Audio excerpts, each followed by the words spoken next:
بسم اللہ الرحمن الرحیم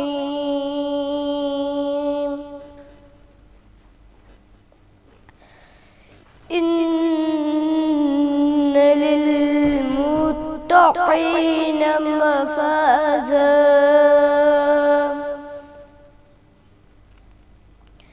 حدائق وأعنابا وكواعب أترابا وكأسا دهاقا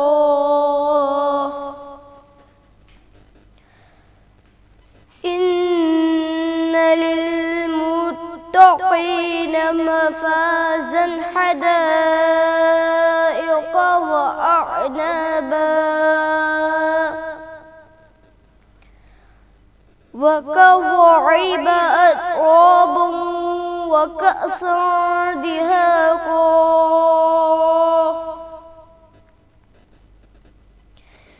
لا يسمعون فيها لغوا ولا كذابا جزاء من ربك عطاء حسابا رب السماوات والأرض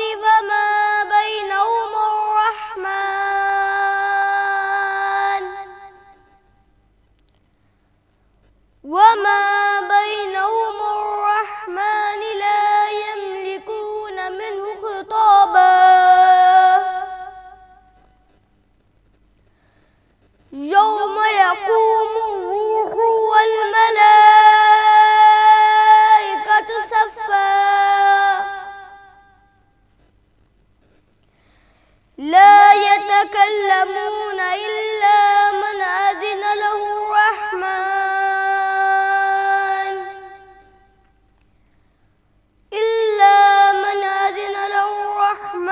وقال صوابا ذلك اليوم الحق فمن شاء اتخذ إلى ربه مآبا صدق اللہ العلی العظیم۔ السلام علیکم۔ روح رمضان کی خوبصورت ٹرانسمیشن میں آپ سب کو خوش آمدید۔ میں ہوں آپ کی ہوسٹ نور السحر۔ امید کرتی ہوں آپ سب ٹھیک ہوں گے، خیریت سے ہوں گے اور آپ کا ماہ رمضان خیر و عافیت سے گزرا ہوگا۔ تلاوت آپ نے سنی، ہمارے ساتھ ایک بہت پیارے سے چھوٹے سے قاری موجود تھے، حافظ حسنین صفدر، بہت شکریہ آپ کا۔ رمضان کا مہینہ ایک بار پھر ہمارے درمیان موجود ہے اور یہ وہ مقدس لمحے ہیں جو ہمیں اللہ کے قریب لے جاتے ہیں، دلوں کو سکون بخشتے ہیں اور روح کو تازگی دیتے ہیں۔ لیکن رمضان صرف روزہ رکھنے کا مہینہ نہیں، یہ ہمیں دوسروں کی مدد کرنے، ہمدردی دکھانے اور معاشرتی ذمہ داری نبھانے کا سبق بھی دیتا ہے۔ یہ وہ مہینہ ہے جب ہر خیرات، ہر صدقہ اور ہر چھوٹی مدد اللہ کی رضا حاصل کرنے کا ذریعہ بنتی ہے۔ جب ہم محتاجوں کے چہروں پر مسکراہٹ بکھیرتے ہیں، یتیموں کی مدد کرتے ہیں اور ضرورت مندوں کا سہارا بنتے ہیں، تو نہ صرف دل سکون پاتا ہے بلکہ ہماری روح بھی روشنی سے بھر جاتی ہے۔ رمضان ہمیں یہ یاد دلاتا ہے کہ ہماری خوشیاں صرف ہمارے لیے نہیں بلکہ دوسروں کے لیے بھی ہونی چاہیے۔ یہ مہینہ ہمیں یہ بھی سکھاتا ہے کہ حقیقی عبادت صرف روزہ اور نماز تک محدود نہیں بلکہ دوسروں کی بھلائی میں اپنے وسائل کو استعمال کرنا بھی عبادت ہے۔ تو پھر آئیں اس رمضان ہم دل سے صدقہ کریں، ضرورت مندوں کی مدد کریں اور معاشرے میں محبت اور ہمدردی کا چراغ جلائیں، کیونکہ یہی راستہ ہے جو ہماری دنیا اور آخرت دونوں کے لیے برکتیں لاتا ہے۔ ویورز، یہ تھا ہمارا آج کا ایک چھوٹا سا پیغام آپ سب کے لیے۔ اب آگے بڑھتے ہیں اپنے پہلے سیگمنٹ کی جانب۔ اور رمضان المبارک رحمت، صبر اور عبادت کا مہینہ ہے، مگر عبادت کے ساتھ صحت کا خیال رکھنا بھی نہایت ضروری ہے۔ اور تحقیق کے مطابق پاکستان میں ہارٹ اٹیک کے تقریباً 50% مریض 49 سال سے کم عمر، جبکہ 12 سے 15% افراد 40 سال سے بھی کم عمر میں دل کی بیماریوں کا شکار ہو رہے ہیں۔ اور حالیہ برسوں میں دل سے ہونے والی اموات میں 10% اضافہ دیکھا گیا ہے، جبکہ بڑی تعداد نوجوانوں پر مشتمل ہے۔ یہ نوجوان جو دل کی بیماریوں کے ساتھ روزہ رکھنے کا ارادہ رکھتے ہیں، ایسے مریضوں کے لیے رمضان میں روزہ رکھنا ممکن تو ہے، مگر اس کے لیے درست رہنمائی، متوازن غذا اور احتیاطی تدابیر نہایت ضروری ہے۔ ایسے حالات میں ہم یہ سوال یہاں اہم ہو جاتا ہے کہ دل کے مریض رمضان میں روزہ کیسے رکھے، اور اسی حوالے سے آج ہم بات کریں گے۔ میرے ساتھ موجود ہے حکیم سرفراز احمد نور صاحب اور ساتھ ساتھ ڈاکٹر سارہ فاروقی۔ السلام علیکم، کیسے آپ؟ السلام، الحمدللہ۔ اچھا حکیم سرفراز، سب سے پہلے تو آپ یہ بتائیں کہ آج کل ہم دیکھتے ہیں کہ جو ہارٹ اٹیک ہے یا دل کے امراض ہیں ان میں بہت زیادہ اضافہ ہو رہا ہے، اور خاص طور پہ نوجوانوں میں، تو یہ کیوں ہو رہا ہے؟ اصل میں بات یہ ہے کہ ہمارا جو لائف سٹائل ہے نا وہ بالکل آج کل چینج ہو گیا۔ بالکل۔ ہمارے نوجوان ہو یا عام بچے بھی، ان کو یہ پتہ نہیں کہ ہم نے کیا کھانا اور کیا نہیں کھانا۔ یہ ہارٹ اٹیک کی بیماریاں آج سے پیچھے دور میں چلے ہیں بالکل نارمل سی تھی، اب ہسپتال بھرے پڑے ہیں ہارٹ کی بیماریوں سے۔ ہارٹ کی بیماریوں کا مین مرکز جو ہے نا وہ انسان کا معدہ ہے۔ اچھا۔ حضور پاک صلی اللہ علیہ وسلم نے فرمایا کہ المعدہ تو بیت الدا، معدہ بیماریوں کا گھر ہے اور پرہیز اس کا سرتاج ہے۔ ہمارے جتنے بھی آج کل لوگ جو نوجوان ہیں انہیں یہ پتہ ہونا چاہیے کہ ہم نے کون سی غذا کھانی ہے اور کون سی غذا نہیں کھانی، کون سی ہمارے لیے بہتر ہے یا کون سی بہتر نہیں ہے۔ اب روزہ جو ہے وہ اللہ پاک نے ہمارے اوپر اتنا احسان فرمایا کہ روزہ ہمارے لیے نہ صرف جسمانی طور پہ بلکہ روحانی طور پہ اس کے دونوں فوائد ہیں۔ قرآن پاک میں اللہ تعالیٰ نے روزے کے متعلق بعض فضیلتیں بیان فرمائی ہیں۔ حضور نبی کریم صلی اللہ علیہ وسلم نے فرمایا کہ روزہ جسم کی زکوٰۃ ہے، مال دولت اور پیسے کی زکوٰۃ جو ہے وہ پیسہ اور روپیہ ہے، اور جسم کی زکوٰۃ روزہ ہے۔ یعنی کہ جسم کو اگر ہم اپنی غلاظتوں علائشوں سے پاک کرنا چاہتے ہیں تو پھر آپ کو روزہ رکھنا ہوگا۔ لیکن آپ کا بڑا اچھا یہ سوال ہے کہ روزہ لوگ رکھنا چاہتے ہیں لیکن وہ بیمار ہیں، ہارٹ کے مریض ہیں، وہ رکھ نہیں سکتے۔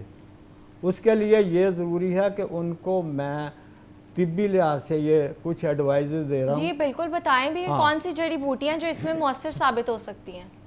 اس میں یہ ہے کہ سب سے پہلے تو یہ ہے کہ رمضان شریف میں سحری اور افطاری کے وقت پہلے غذا کا تعلق آتا ہے کہ ہم کون سی غذا ہیں۔ دیکھیں جب ہمارا معدہ خراب ہوتا ہے نا تو غذائی بے اعتدالیوں کی وجہ سے خراب ہوتا ہے۔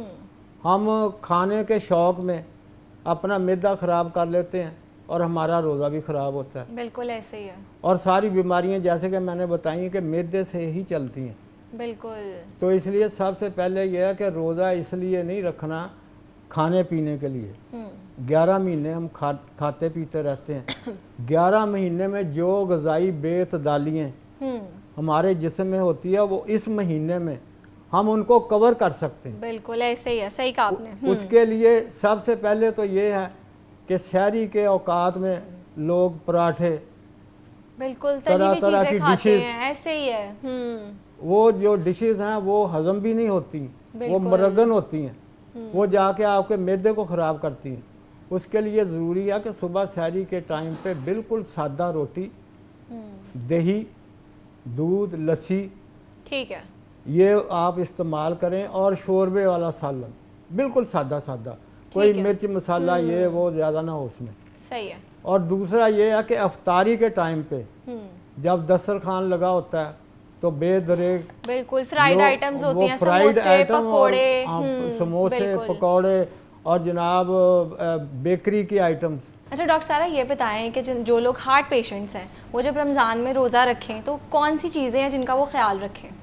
اچھا سب سے پہلے تو یہ دیکھنا ہے کہ آپ کی کنڈیشن کس طرح کی ہے، کہ آپ کا جو بلڈ پریشر کا پرابلم ہے وہ بہت زیادہ سیویئر ہے یا آپ کو جو ہے کرونک ہارٹ ڈیزیز تو نہیں ہے. اس سے سارے کیسز دیکھنا ضروری ہوتا ہے. اگر تو بہت سیویئر کیس ہے تو اس صورت میں تو آپ کو بہت زیادہ کنٹرول کرنے کی ضرورت ہے.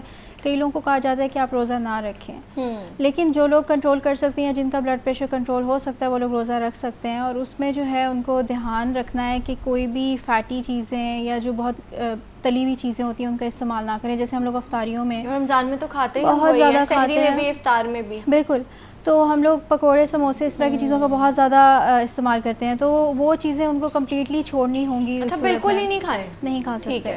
کوشش کریں کہ نہ کھائیں, کیونکہ اگر آپ نوٹس کریں کہ پورے سال کے اندر آپ کتنی دفعہ پکوڑے یا سموسے کھاتے ہیں. ہم نہیں کھاتے جتنا ہم لوگ رمضان میں کھاتے ہیں. ہم ڈیلی بیسس پہ کھا رہے ہوتے ہیں. ڈیلی بیسس پہ ہم لوگ اس کا اتنی کنزمپشن ہم لوگ کر رہے ہوتے ہیں کہ ہمیں آئیڈیا بھی نہیں ہو رہا ہوتا کہ وہ ہماری صحت کے ساتھ کیا کر رہا ہے.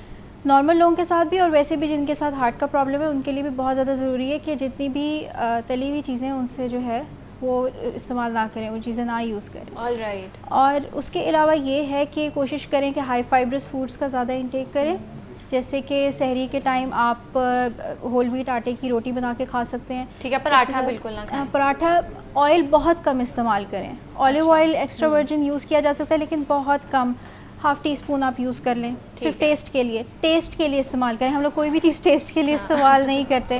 ہم لوگ بس اس کو جو ہے نا کوشش کرتے ہیں کہ جتنا زیادہ, آپ دیکھیں پراٹھا بھی تو کتنا ہم لوگ ہیوی بناتے ہیں, کتنا زیادہ اس کے اندر آئل یوز کرتے ہیں. ایگزیکٹلی, اس میں سے وہ نکل رہا ہوتا ہے. تو لوگ اس چیز کا نہیں دھیان کرتے بالکل بھی کہ وہ کتنا زیادہ آپ کی ہیلتھ کے اوپر افیکٹ کر رہا ہوتا ہے. تو آپ نے کنزمپشن اس طرح سے رکھنی ہے کہ اگر فار ایگزامپل آپ سحری کے ٹائم ہول ویٹ روٹی بھی کھا رہے ہیں, ساتھ میں آپ انڈا یوز کر لیں, آملیٹ بنا لیں اس کا, یا بوائلڈ انڈا یوز کر لیں. اس کے ساتھ آپ دہی کا استعمال کر سکتے ہیں, ساتھ میں فروٹس یوز کر سکتے ہیں. یہ کچھ ہیلدی آپشنز ہیں جو کہ ہارٹ ڈیزیز پیشنٹس جو ہیں استعمال کر سکتے ہیں سحری کے ٹائم. تو افطار کے ٹائم بھی بتا دیں. افطار کے ٹائم یہ ہوگا کہ آپ نے جیسے کھجور سے ہم لوگ روزہ افطار کرتے ہیں, اس کے ساتھ آپ جو ہے لیمنیڈ اپنا پینا چاہتے ہیں تو پی لیں. اس میں آپ نمک نہ یوز کریں, اس میں لیمن واٹر آپ یوز کر لیں. ٹھیک ہے. اور اس کے علاوہ آپ جو ہے فروٹ سیلڈ یوز کر سکتے ہیں, دہی بڑے بھی کھائے جا سکتے ہیں. لیکن پکوڑے, سموسے یا جو کچوریاں لوگ بناتے ہیں یا اس طرح کی چیزیں جو باہر سے لے کے آتے ہیں, ان چیزوں کا استعمال نہ کریں.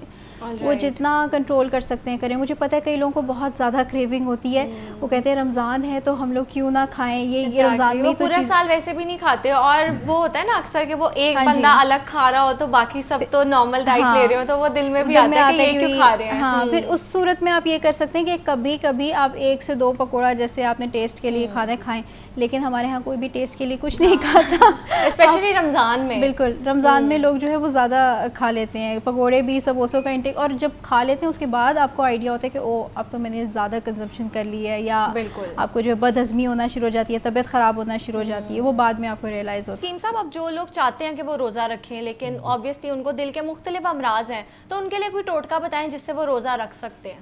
اس میں یہ ہے کہ سب سے پہلے آپ نے اپنی غذا کا خیال کرنا کہ بالکل سادہ غذا کھانی. اچھا. اور افطاری کے ٹائم پہ یہ موسمی پھل ہیں, امرود ہے, سیب ہے, کیلا ہے, ان کی چاٹ بنائیں, اس کے ساتھ کھجوریں مکس کریں.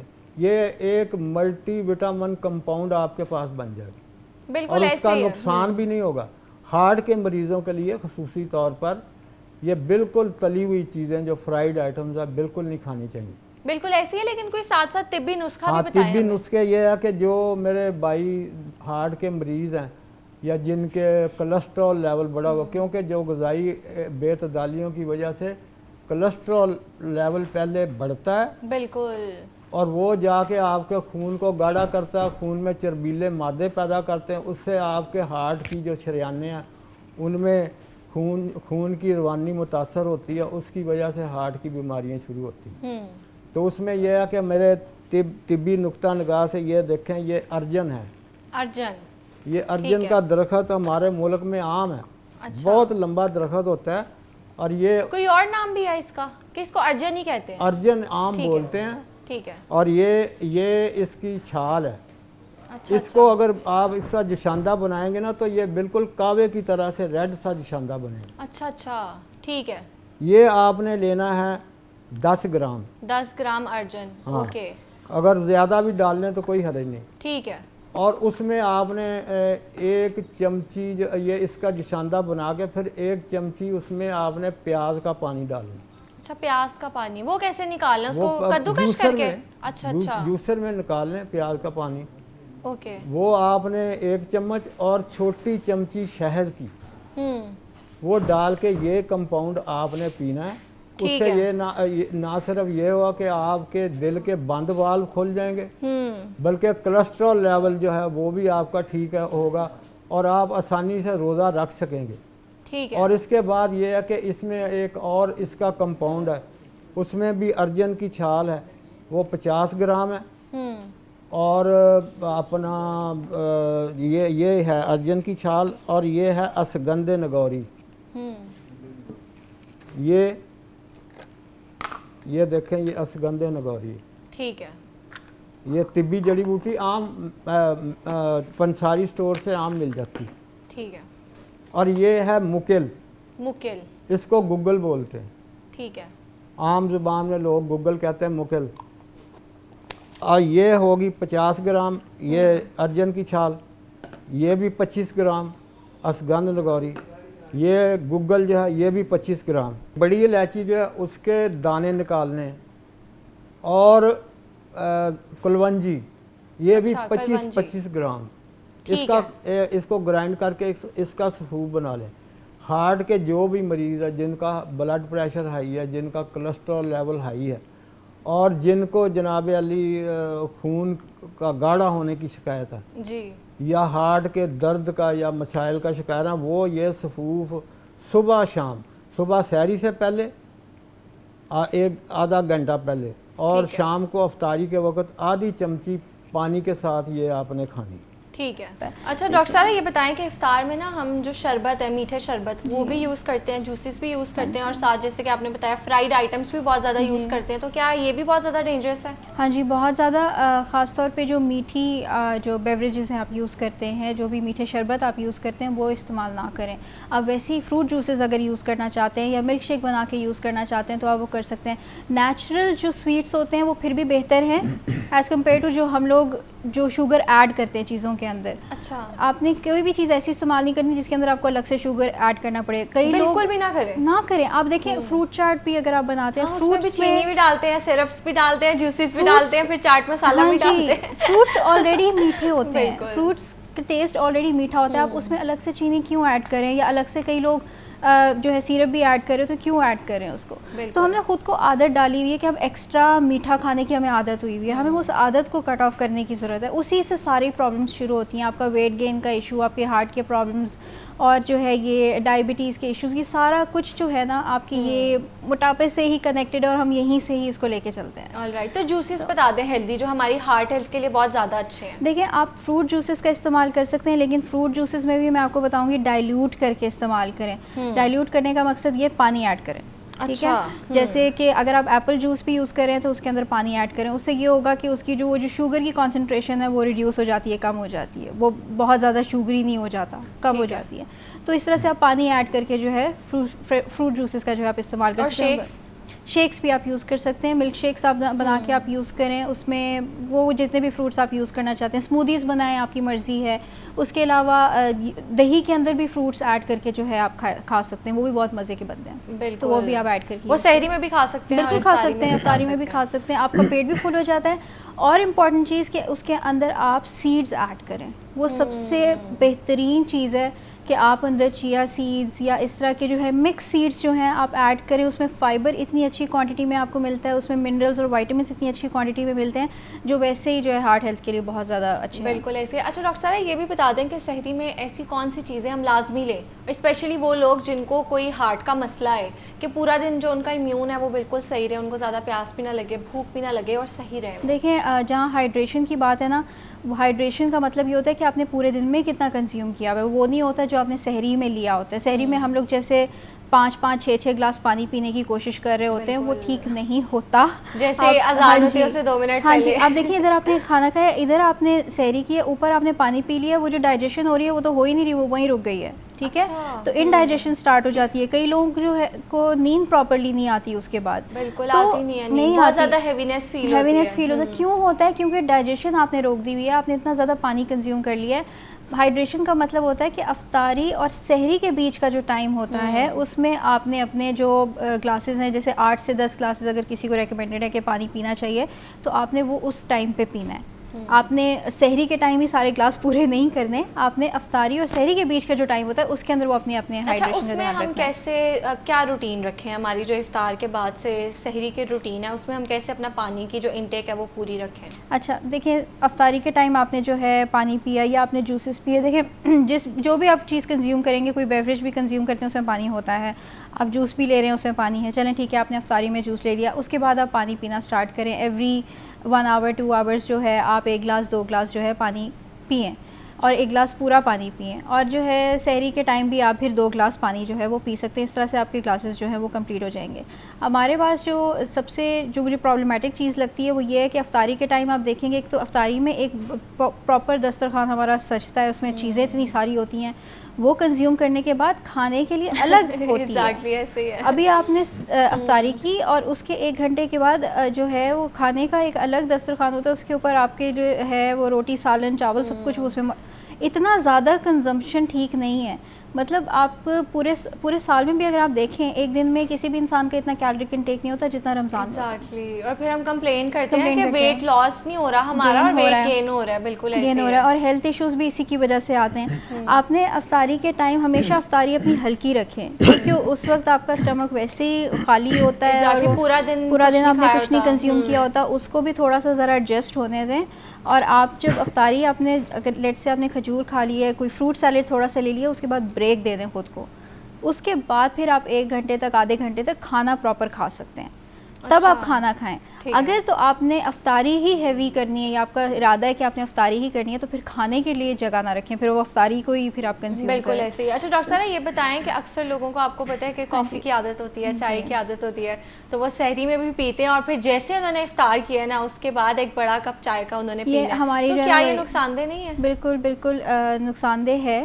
دیکھیں چائے جو ہے اوور آل ویسے نقصان دہ نہیں ہے. اگر آپ کنزیوم کرنا چاہتے ہیں 1-2 کپ آپ آرام سے لے سکتے ہیں, کوئی مسئلہ نہیں ہوتا. اور ہارٹ پیشنٹس کے حوالے سے بتائیں نا, ان کے لیے کیا یہ سیف ہے؟ کنزیوم کر سکتے ہیں, لیکن وہ وہی ہے کہ زیادہ اسٹرانگ جو ہے وہ کنزمپشن نہ ہو اس کی, اور خاص طور پہ کھانے کے فوراً بعد تو کبھی بھی کنزیوم نہیں کرنا چاہیے. رائٹ, ٹھیک ہے. اچھا ڈاکٹر صاحبہ یہ بتائیں کہ کوئی اسپیشل سپلیمنٹس ہیں, فوڈ سپلیمنٹس کے اگر ہم لے لیں تو جو ہمارا پورا دن کا روزہ ہے, اسپیشلی وہ لوگ جن کو کوئی دل کا امراض ہے, تو ان کے لیے روزہ اچھا گزرے گا؟ دیکھیں سپلیمنٹس جو ہے نا یہ منرلز وائٹامنس ہیں. بیسکلی منرلز وائٹامنس ہر انسان کے لیے ضروری ہے. جیسی آپ 30s کراس کر رہے ہیں, آپ کی باڈی کو ویسے ہی بہت زیادہ ضرورت ہوتی ہے ان کی, اور آپ کو سپلیمنٹیشن کرتے رہنا چاہیے. بیچ میں آپ کرتے رہیں. ہمیں کیونکہ ڈیفیشنسیز ہوتی رہتی ہیں, وائٹامن ڈی کی ڈیفیشنسی بہت زیادہ دیکھی جاتی ہے, کیلشیم کی ڈیفیشنسی بہت زیادہ دیکھی جاتی ہے, آئرن کی بہت زیادہ ہوتی ہے. تو آن اینڈ آف آپ کو سپلیمنٹیشن کرتے رہنا چاہیے, ٹیسٹ کرواتے رہیں. اور میں یہ بھی بہت زیادہ ریکمینڈ کروں گی آڈینس کو بھی کہ بھئی ایوری 6-7 منتھس جو ہیں اپنے اوور آل باڈی کے جو بلڈ ٹیسٹ ہیں وہ ضرور کروایا کریں, تاکہ آپ کو پتہ چلے کہ آپ کی ہیلتھ اس وقت کس اسٹیٹ میں ہے. کیونکہ ہمیں بالکل آئیڈیا نہیں ہوتا. ینگر جنریشن میں بھی آپ دیکھیں گے کہ آپ کو پتہ ہی نہیں ہوتا کہ آپ کی کون سی جو ہے ڈیفیشنسیز آپ کو ہو رہی ہیں, کیا ہیلتھ ایشوز آپ کو ہو رہے ہیں, اور ہم اس چیز کو اتنا اگنور کر دیتے ہیں. اور وہ آپ کے بلڈ ٹیسٹ جب آپ کرواتے ہیں تب رپورٹس میں آپ کو چیز وہ نظر آ رہی ہوتی ہے کہ یہ کیا ہو گیا میرے ساتھ. تو یہ جو ہے نا یہ لازمی کروانا چاہیے کہ ایوری فیو منتھس اپنے ٹیسٹ لازمی کروا لیا کریں, تاکہ آپ کو آئیڈیا ہو کہ آپ کا ہیلتھ اسٹیٹ اس وقت کیا ہے. ایگزیکٹلی. اچھا ڈاکٹر صاحبہ یہ بتائیں کہ افطاری میں آپ نے بتایا کہ فرائیڈ آئٹمس بالکل اوائڈ کریں, تو ساتھ ہمارے ویورز کو پلیز یہ بھی بتا دیں کہ یہ نقصان دہ کیوں ہے, اور نمکین جو ہماری چیزیں ہیں وہ بھی نقصان دہ کیوں ہے؟ کیونکہ وہ کہتے ہیں کوئی بات نہیں, اگر ان کو کچھ بتاؤ نا, اسپیشلی ہمارے بڑے, ان کو کچھ بتاؤ کہ نہیں یہ آپ مت کھائیں, پرہیز کریں, تو کہتے ہیں کچھ نہیں ہوگا, دیکھی جائے گی. تو پھر وہ دیکھی جب ہوتا ہے تو پھر دیکھا نہیں جاتا. آپ اس طرح سے کہیں کہ ٹھیک ہے آپ افطاری میں ساری نمکین چیزیں کھائیں, اور اس کے بعد اپنا بلڈ پریشر ضرور چیک کریں ایک دفعہ کہ کتنا ہے, کیونکہ بلڈ پریشر فوراً ہی آپ کا شوٹ کر جاتا ہے اگر آپ جو ہے نمکین چیزوں کا زیادہ انٹیک کرتے ہیں. بلڈ پریشر ڈائریکٹلی آپ کے وہ ہارٹ کی ایشوز کے ساتھ کنیکٹڈ ہے. تو آپ نے اپنا بلڈ پریشر جو ہے اسے کہتے ہیں سائلنٹ کلر ہے. بیسکلی وہ آہستہ آہستہ جو ہے آپ کو وہ جسے کہتے ہیں کہ موت کی طرف دھکیل رہا ہوتا ہے, اور آپ کو آئیڈیا بھی نہیں ہوتا. تو بلڈ پریشر بہت زیادہ دھیان سے ہر انسان کو اپنا جو ہے چیک کرنا چاہیے. ضروری نہیں ہے کہ آپ کو ہارٹ کا پرابلم ہے یا نہیں, آپ نارمل انڈیویجول ہوتے ہوئے بھی آج کل اتنا ہمارا سوڈیم انٹیک ہے, ہم لوگ باہر ریسٹورینٹس میں جا کے کھاتے ہیں, ہم لوگ باہر جو ہے باہر ہمارا کنزمپشن بہت ہے, گھر میں بھی ہمارا نمک کا استعمال بہت زیادہ ہے, تو آپ کو کئی دفعہ آئیڈیا بھی نہیں ہوتا کہ آپ کا بلڈ پریشر کتنا شوٹ کر گیا ہے. اور سب سے زیادہ خطرناک بات یہ ہے کہ کئی لوگوں کو پتہ ہی نہیں چلتا کہ ان کا بلڈ پریشر زیادہ ہے. کئی لوگوں کو, کچھ لوگوں کو پتہ چلتا ہے کہ ان کا بلڈ پریشر زیادہ ہو رہا ہے, وہ پھر چیک بھی کرتے ہیں, لیکن کئی لوگ ایسے بھی ہوتے ہیں جن کا بی پی ہائی ہو رہا ہوتا ہے, ان کو فیل بھی نہیں ہو رہا ہوتا کہ ان کا بی پی ہائی ہے. تو یہ بہت زیادہ خطرناک چیز ہے, تو کانسٹنٹلی جو ہے اس کو چیک کرتے رہنا چاہیے. تو نمک کا انٹیک جو ہے بہت زیادہ کنٹرول کریں, سوڈیم انٹیک اپنا کنٹرول کریں. اس کے علاوہ جو فرائیڈ آئٹمس ہیں یہ بھی آہستہ آہستہ آپ دیکھیں فیٹ ڈپوزیشن ہونا شروع ہو جاتی ہے آپ کی آرٹریز کے اندر, اور پھر وہ وہی ہے, اس سے بلڈ پریشر انکریز ہی ہوتا ہے. ایگزیکٹلی, بالکل. ہاں, تو اس لیے بھی جو ہے اپنا جو فیٹی فوڈ کا جو انٹیک ہے وہ بھی بہت زیادہ کنٹرول کرنا ضروری ہے. دیکھیں بہت ساری کنٹریز ہیں, جیسے کہ اگر آپ جاپان یا چائنا کی بھی ہم لوگ ایگزامپل لیں, تو وہاں پہ لوگ اس چیز کا بہت زیادہ دھیان رکھتے ہیں کہ وہ لوگ, آپ یقین نہیں کریں گے لیکن وہ میٹھی چیزوں کا اور وہ اس طرح کی جو پانی نہیں ٹھنڈا پیتے, نہیں مطلب پیتے, یہاں پر تو بولتے رو کہ ٹھنڈا پانی ہے, وہ نہیں سنتے, وہ گرمیاں ہوں سردیاں ہوں وہ بالکل نارمل روم ٹیمپریچر والا پانی پیتے ہیں اسی طرح سے. اور وہ بہت فیٹی فوڈ کے بالکل عادی نہیں ہے, وہ بوائلڈ چیزیں, گرل چیزیں کھاتے ہیں, ان کو اپنی صحت کا بہت زیادہ کانشیس ہے اس چیز کو لے کے. اور یہ چیز مجھے لگتا ہے کہ ہمیں بھی اس چیز پہ دھیان دینا چاہیے کہ صحت سب سے زیادہ امپورٹنٹ ہے. بالکل ڈاکٹر صاحب, میری اپنی فرینڈ وہ چائنا پڑھنے گئی ہوئی تھی, تو جب یہاں پہ آئی ہے اس نے اپنے پورے گھر والوں کو لگا دیا, ان کے فریج میں بوٹل ہی نہیں ہوتی, وہ بالکل نارمل پانی پیتے ہیں, اور یہ بہت بہت زیادہ اچھی چیز ہے. دیکھیں یہ ہیبٹ ڈیولپمنٹ ہے, آپ گھر میں اگر ہیبٹ ڈیولپ کریں گے تو ساری فیملی اس چیز کو فالو کرے گی. بالکل ایسے ہی ہے ڈاکٹر صاحبہ, صحیح کہا آپ نے. اب حکیم سرفراز کی طرف چلتے ہیں. حکیم صاحب یہ بتائیں, جیسے کہ ڈاکٹر صاحبہ نے بھی بتایا ہے کہ ہم افطار میں بھی چیزیں کھاتے ہیں, پھر ہمیں ان کا نقصان ہوتا ہے, تو جو دل کے امراض میں مبتلا لوگ ہیں وہ اکثر جو نسخے ہیں وہ گھر میں خود ہی استعمال کرنے لگ جاتے ہیں, تو کیا یہ ان کے لیے نقصان دہ ہیں؟ سب سے پہلی بات تو یہ ہے کہ جو دل کے مریض ہیں نا, ان کو سیلف میڈیکیشن نہیں کرنی چاہیے. بالکل ایسے ہی ہے. جب بھی وہ بیمار ہوں یا دل کی کوئی عارضہ محسوس کرتے ہیں تو ان کو سب سے پہلے اپنا بلڈ پریشر, اپنی شوگر یہ چیک کرنی چاہیے. یہ دو چیزیں لازمی. اس کے بعد یہ ہے کہ جو چیزیں جسم میں کولسٹرول لیول کو بڑھا رہی ہیں, جن کے کھانے سے بیڈ کولسٹرول پیدا ہوتا ہے, ان چیزوں کو کنٹرول کریں. بالکل. ان میں زیادہ تر یہ رمضان شریف کے مہینے میں یہ نہیں ہے کہ کڑھائی گوشت, ٹکے, کباب, یہ آئٹمز تو بالکل منع ہیں.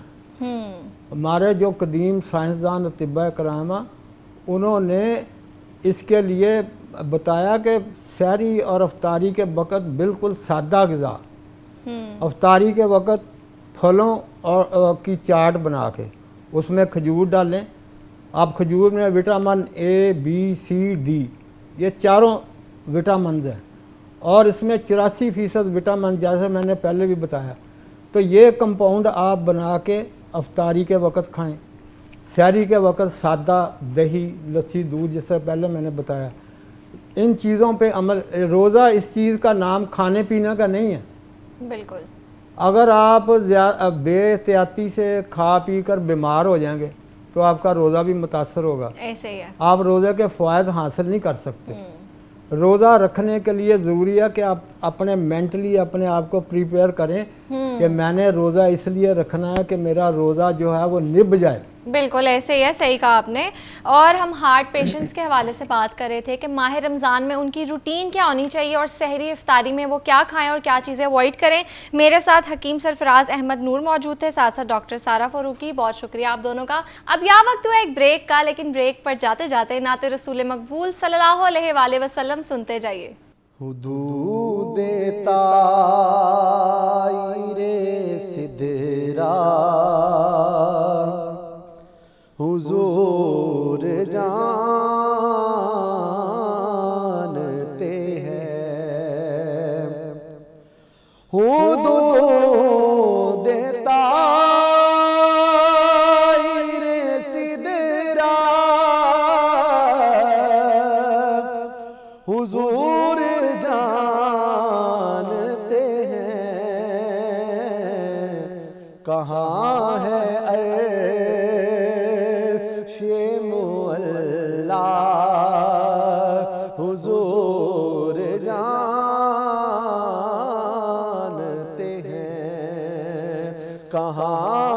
ہے عرش معلا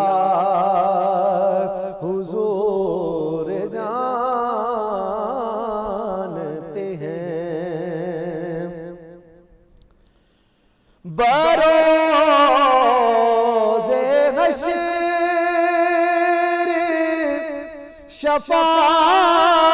شفاعت کریں گے چن کر بروز حشر شفاعت کریں گے چن کر ہر ایک غلام کا چہرہ حضور جانتے ہیں ہر ایک غلام کا چہرہ حضور جانتے ہیں انہیں خبر ہے کہیں سے پڑھو درود ان پر انہیں خبر ہے کہیں سے پڑھو درود ان پر تمام دہر کا نقشہ حضور جانتے ہیں تمام دہر کا نقشہ حضور جانتے ہیں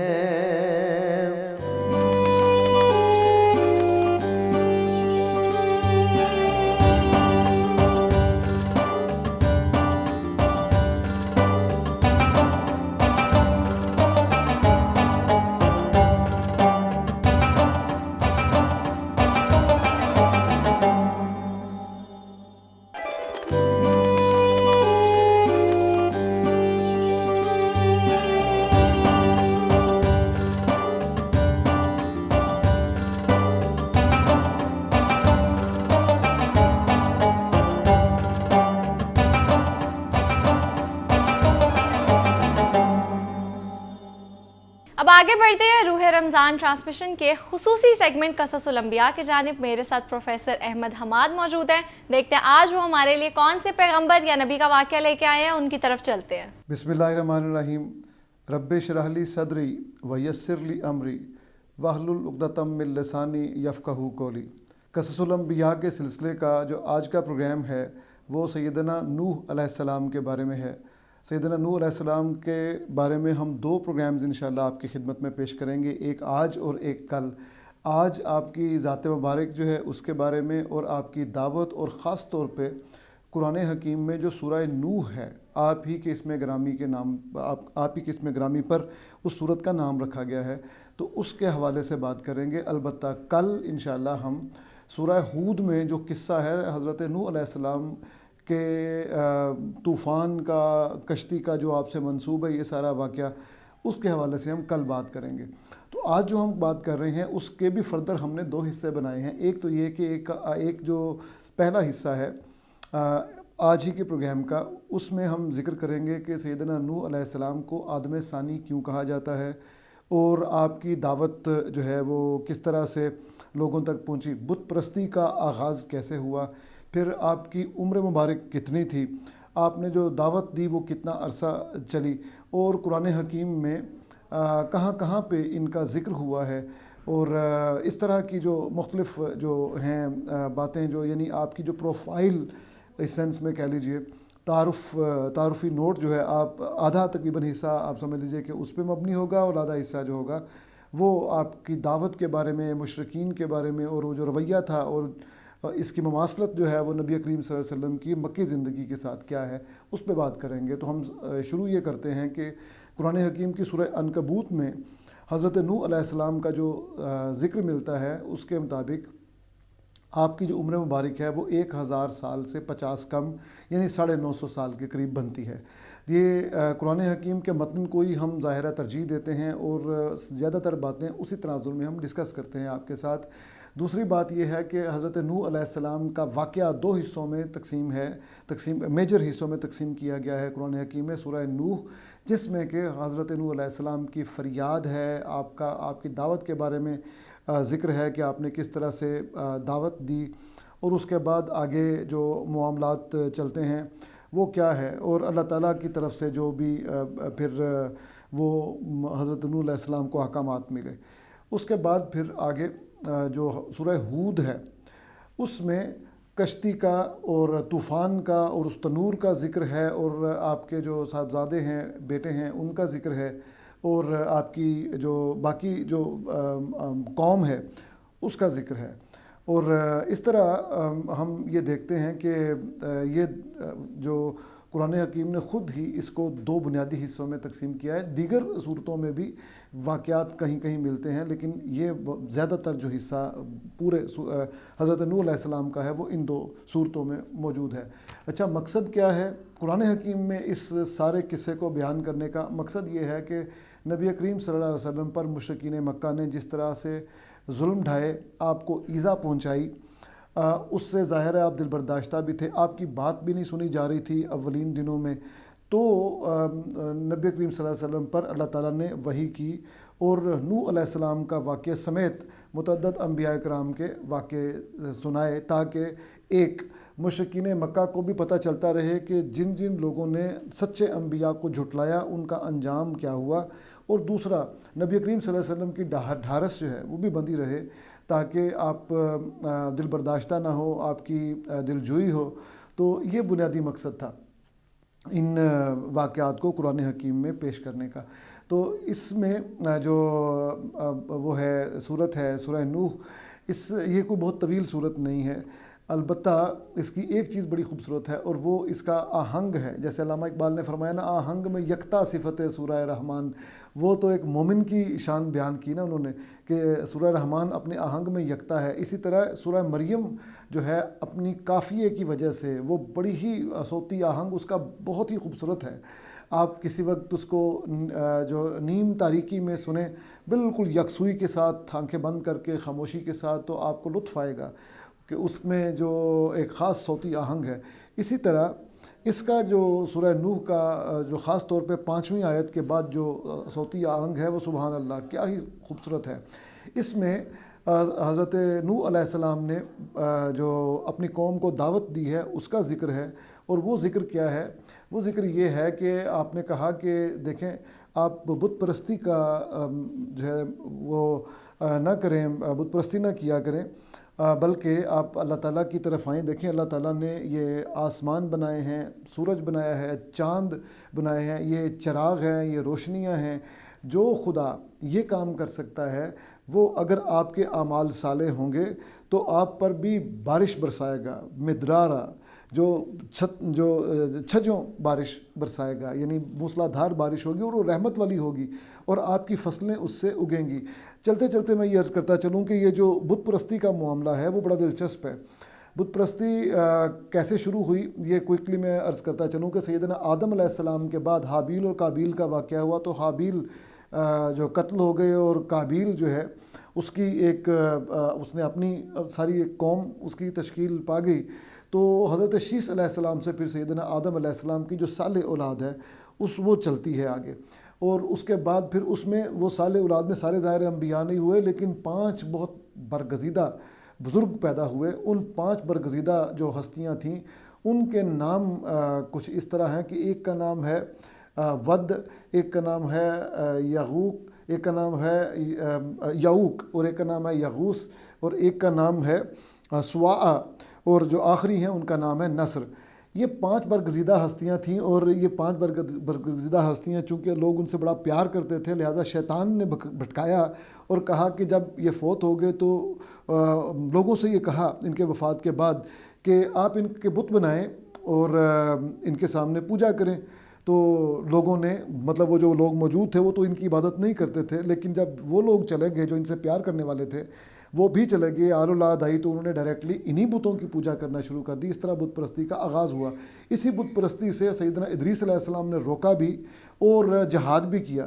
سیدنا نوح علیہ السلام نے انہی کو روکا اور کہا کہ آپ یہ جو بت پرستی ہے یہ چھوڑ دیں، اللہ تعالیٰ خالق کائنات ہے، وہ قادر مطلق ہے، اس کی طرف متوجہ ہوں. اب یہاں پہ بڑا دلچسپ مکالمہ ہے. ہمارے آج کے سیگمنٹ کا جو آخری حصہ ہے وہ یہی ہے کہ وہ جو میں نے عرض کیا تھا کہ ایک حصہ آپ کے پروفائل پہ اور ایک حصہ اس واقعے پہ.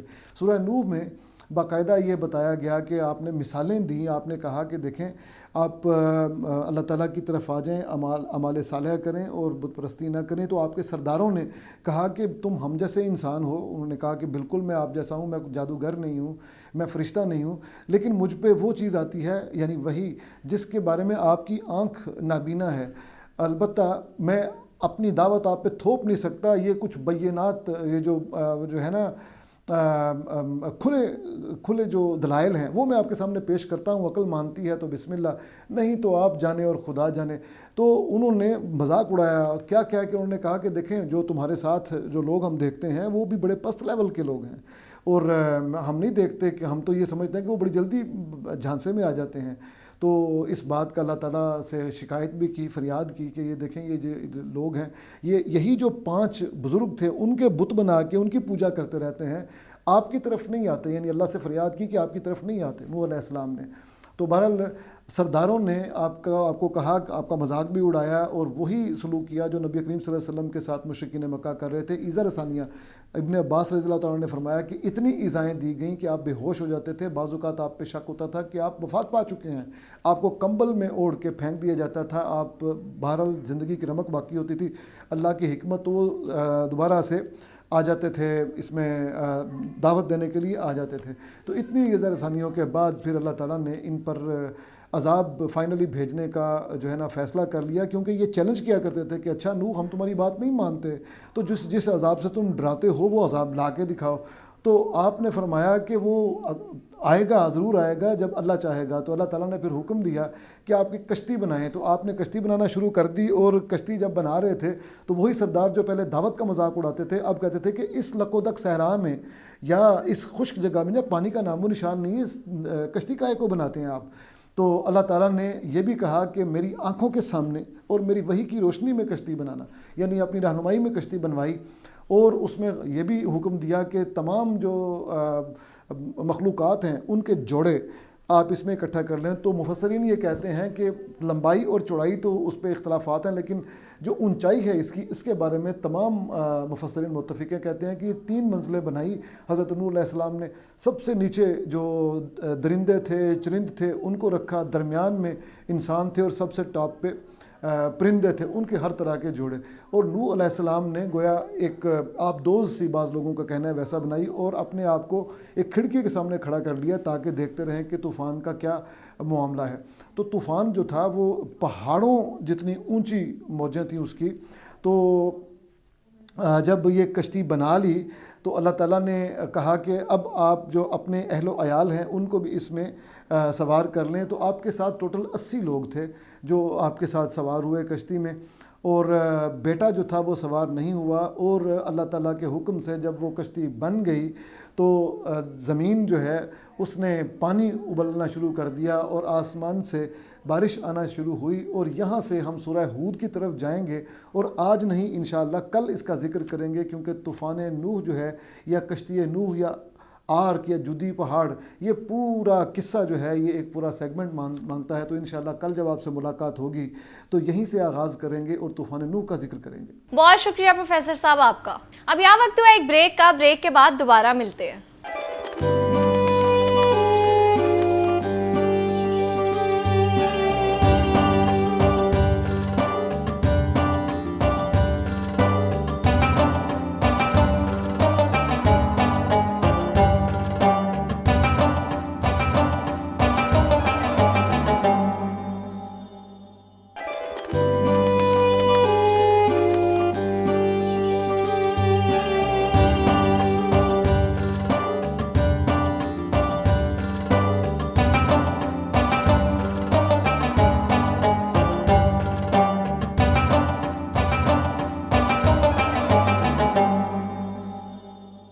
اب آگے بڑھتے ہیں اور کچھ قرآن پاک کے ترجمے اور تفسیر کے حوالے سے بات کر لیتے ہیں. میرے ساتھ علامہ ابتسام الہی ظہیر صاحب موجود ہیں. دیکھتے ہیں آج وہ ہمارے لیے کون سے پارے کا ترجمہ اور تفسیر لے کے آئے ہیں, ان کی طرف چلتے ہیں. نحمدہ و نصلی علی رسول الکریم. میں ایک مرتبہ پھر آج میڈم کا مشکور ہوں کہ انہوں نے مجھے قرآن مجید کے حوالے سے اپنی چند گزارشات کو پیش کرنے کا موقع فراہم کیا ہے. آج انشاءاللہ میں 16ویں پارے کے بعد ہم مضامین کے حوالے سے اپنی چند گزارشات کو ناظرین کے سامنے رکھوں گا. 15ویں پارے کے آخر میں نے اس بات کو آپ کے سامنے بیان کیا تھا کہ جب سیدنا خضر کے ساتھ سیدنا موسیٰ علیہ السلام روانہ ہوئے تو آپ نے اترتے ہوئے کشتی میں سوراخ کر دیا. جب وہ دریا کے کنارے پر لگی تو سیدنا موسیٰ علیہ السلام نے اس بات پر اپنے جذبات کا اظہار کیا کہ ان کشتی والوں نے ہمیں دریا کے پار پہنچایا اور آپ نے اسی میں سوراخ کر ڈالا. تو اس موقع پہ سیدنا خضر نے کہا کہ کیا میں نے آپ کو یہ بات نہیں کہی تھی کہ آپ میرا صبر نہیں کر سکتے؟ تو سیدنا موسیٰ علیہ السلام نے کہا لا تؤاخذنی بما نسیت, کہ آپ مجھے اس بات کے بارے میں مواخذہ نہ کریں جس میں بھول گیا ہوں. اب آگے چلے تو راستے میں ایک خوبصورت بچہ موجود تھا. سیدنا خضر نے اس کو قتل کر ڈالا. تو سیدنا موسیٰ علیہ السلام نے یہ بات کہی کہ اقتلت نفسا, آپ نے اس موقع پر یہ بات ارشاد فرمائی اقتلت نفسا زکیۃ بغیر نفس لقد جئت شیئا نکرا, کہ آپ نے کیسا کام کیا کہ آپ نے ایک معصوم جان کو بغیر کسی جان کے بدلے کے اندر شہید کر دیا. تو سیدنا خضر نے اس موقع پہ یہ ارشاد فرمایا الم اقل لک انک لن تستطیع معی صبرا, کیا میں نے آپ کو نہیں کہا تھا کہ آپ میرے سے صبر نہیں کر سکتے؟ تو سیدنا موسیٰ نے اس موقع پہ یہ بات ارشاد فرمائی ان سألتک عن شیء بعدھا فلا تصاحبنی قد بلغت من لدنی عذرا, کہ اب اگر میں کوئی سوال کروں گا تو اس کے بعد آپ جو ہیں فیصلہ کرنے کے مجاز ہوں گے, اس لیے کہ میں جو ہے عذر کو پہنچ جاؤں گا. اس کے بعد آپ ایک ایسی بستی میں داخل ہوئے جہاں کے لوگ بڑے بے مروت تھے. انہوں نے بجائے اس کے کہ بزرگ ہستیوں کی ضیافت کا اہتمام کرتے, مہمان نوازی کرتے, انہوں نے ان سے اعراض کیا. سیدنا خضر نے اس بستی میں ایک دیوار کو گرے ہوئے دیکھا تو آپ نے اس دیوار کو کھڑا کر دیا. سیدنا موسیٰ علیہ السلام نے اس موقع پہ یہ بات کہی کہ پہلے تو آپ نے ایک بچے کو شہید کر دیا, کشتی میں سوراخ کر دیا, لیکن بے مروتوں کی بستی کے اندر آپ نے ایک دیوار کو کھڑا کر دیا. لو شئت لاتخذت علیہ اجرا, اگر آپ چاہتے تو اس کے بدلے کسی اجرت کو بھی حاصل کر سکتے تھے. سیدنا خضر نے اس موقع پہ یہ بات ارشاد فرمائی کہ میں ان اشیاء کی تعویل کے بارے میں آپ کو بتلانا چاہتا ہوں جن کے اوپر آپ بار بار سوال کرتے رہے. پہلی بات یہ ہے کہ جو کشتی جس ساحل پہ جا کے لگی تھی, جس کنارے پہ جا کے لگی تھی, وہاں پہ ایک ایسا بادشاہ تھا جو ہر سالم کشتی کو پکڑ کر اپنے ہدانے میں داخل کر لیتا تھا, اور وہ مساکین تھے جن کا اس کشتی سے روزگار وابستہ تھا. چنانچہ میں نے اس کشتی میں اس لیے سوراخ کیا کہ وہ مساکین جو ہیں بادشاہ کی دست برس سے جو ہے محفوظ رہیں. جہاں تک تعلق ہے بچے کے قتل کا, تو بچہ بڑے ہو کر اپنے والدین کے ایمان کے لیے خطرے کا باعث بننے والا تھا.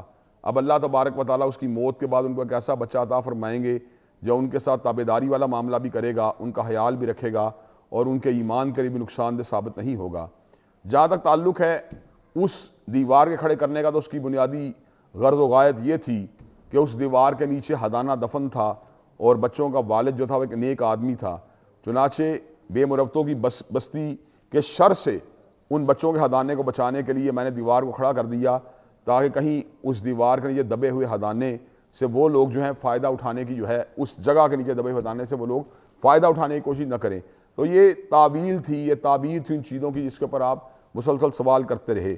اس کے بعد اس صورت میں اللہ تبارک و تعالیٰ نے اس بات کو بھی واضح فرما دیا کہ لوگ آپ سے حضرت ذوالقرنین کے بارے میں پوچھتے ہیں ذوالقرنین کون تھے. حضرت ذوالقرنین کا تعارف اللہ تبارک و تعالیٰ نے کچھ یوں کروایا کہ ایک عادل اور نیک بادشاہ تھے, اور اللہ تبارک و تعالیٰ کے احکامات پر عمل پیرا ہوا کرتے تھے. اور اس صورت میں اللہ نے ان کے 3 سفروں کا ذکر کیا ہے. ایک آپ نے مغرب کی سمت کیا اور اس مقام پہ پہنچے جہاں پہ سورج ڈوب رہا تھا, اور ایک آپ نے سفر مشرق کی سمت میں کیا جہاں پہ لوگ بے لباس تھے, اور تیسرا سفر آپ نے ایک ایسی بستی کی طرف کیا جس بستی کے لوگ جو تھے یاجوج اور ماجوج کے شر سے تنگ تھے. اس موقع بستی کے لوگوں نے کہا کہ ہم آپ کی خدمت کے اندر کوئی ہدیہ, کوئی تحفہ, کوئی خدمت گزاری کے لیے آپ کو رقم پیش کرنے کے لیے تیار ہیں, لیکن آپ کسی نہ کسی طریقے سے یاجوج اور ماجوج کے فساد سے ہمیں بچا لیجئے. تو حضرت ذوالقرنین نے اس موقع پہ اس بات کا جواب دیا کہ مجھے تم سے سرمایہ کی ضرورت نہیں, مجھے تمہاری ایک فزیکل ہیلپ جو ہے اس مسئلے میں ریکوائرڈ ہوگی. آپ نے کہا لوہے کی کچھ چادریں جو ان کو لایا جائے, جن کو پہاڑ کے دامن جہاں سے یاجوج اور ماجوج آتے تھے بستی میں لوٹ مار کر کے چلے جاتے تھے, ان کے درمیان ان چادروں کو کھڑا کر دیا جائے. جب چادریں متوازی طور پہ کھڑی ہو جائیں گی تو ان کے گیپ کو فل کرنے کے لیے ان میں پگھلے ہوئے تانبے کو ڈال دیا جائے. اگر پگھلا ہوا تانبا ان لوہے کی دیواروں کے درمیان ڈالا جائے گا تو یاجوج اور ماجوج اس پوزیشن میں ہی نہیں رہیں گے کہ وہاں پہ کوئی نقب لگا سکیں یا اس دیوار کے اوپر سے اترنے کے بعد بستی کے لوگوں کو نقصان پہنچا سکیں۔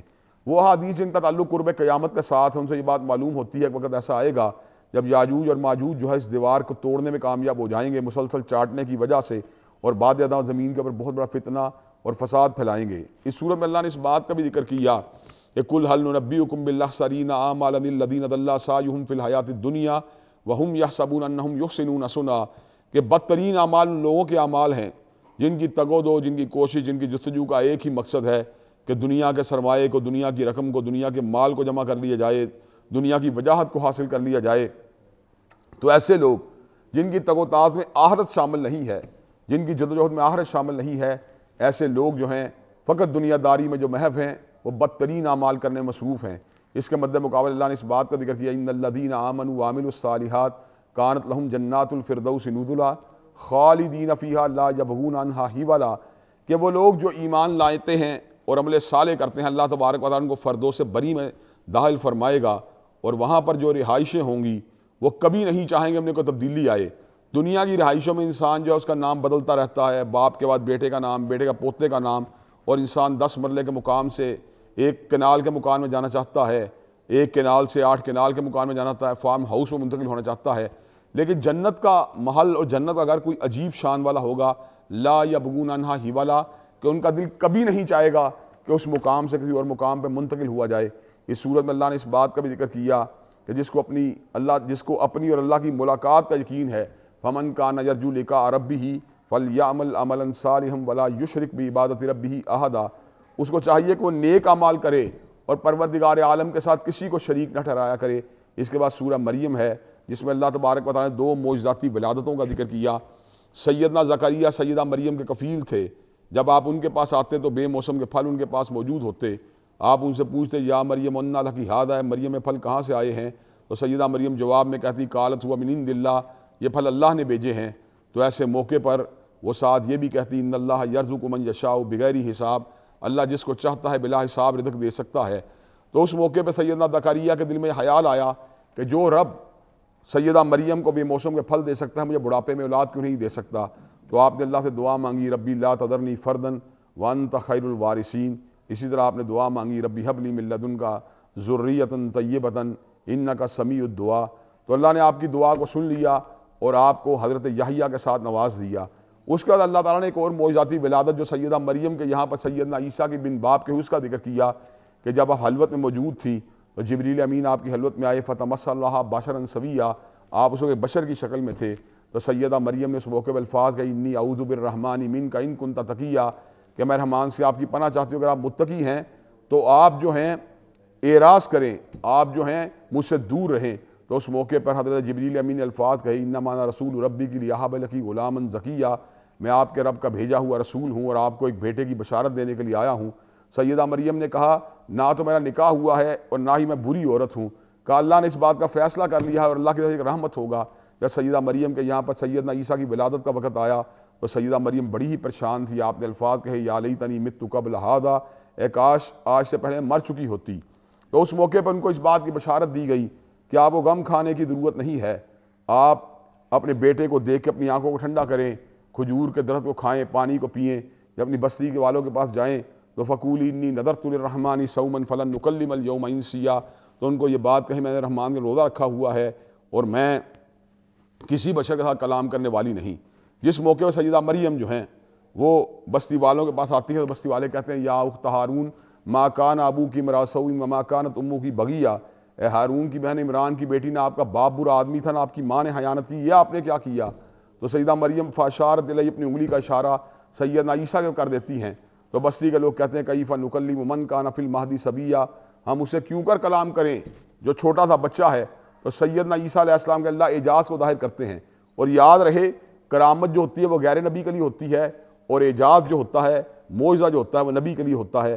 تو اللہ تبارک و تعالیٰ نے معجزے کو ظاہر کیا، سیدنا عیسیٰ علیہ قوت گویائی عطا فرمائی، آپ نے الفاظ اپنی زبان سے ادا فرمائے انی عبداللہ آتانی الکتاب وجعلنی نبیا، میں اللہ کا بندہ ہوں، اللہ نے مجھے کتاب بھی دی ہے اور نبوت بھی دی ہے۔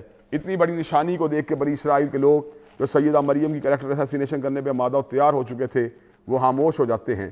اس صورت میں اللہ نے اس بات کا بھی ذکر کیا کہ وہ لوگ جو یہ بات کہتے ہیں رحمان کا بیٹا ہے، ان کی بات اس قدر غلط ہے کہ زمین پھٹ جائے، آسمان گر جائے، پہاڑ ریزہ ریزہ ہو جائیں۔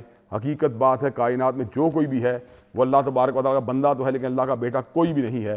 اس صورت میں اللہ نے اس بات کا بھی ذکر کیا، ان الذین آمنوا وعملوا الصالحات سیجعل لهم الرحمن ودا، کہ وہ لوگ جو ایمان لاتے ہیں اور عمل صالح کرتے ہیں، اللہ تعالیٰ ان کی محبت کو لوگوں کے دلوں میں پیدا فرما دیتا ہے۔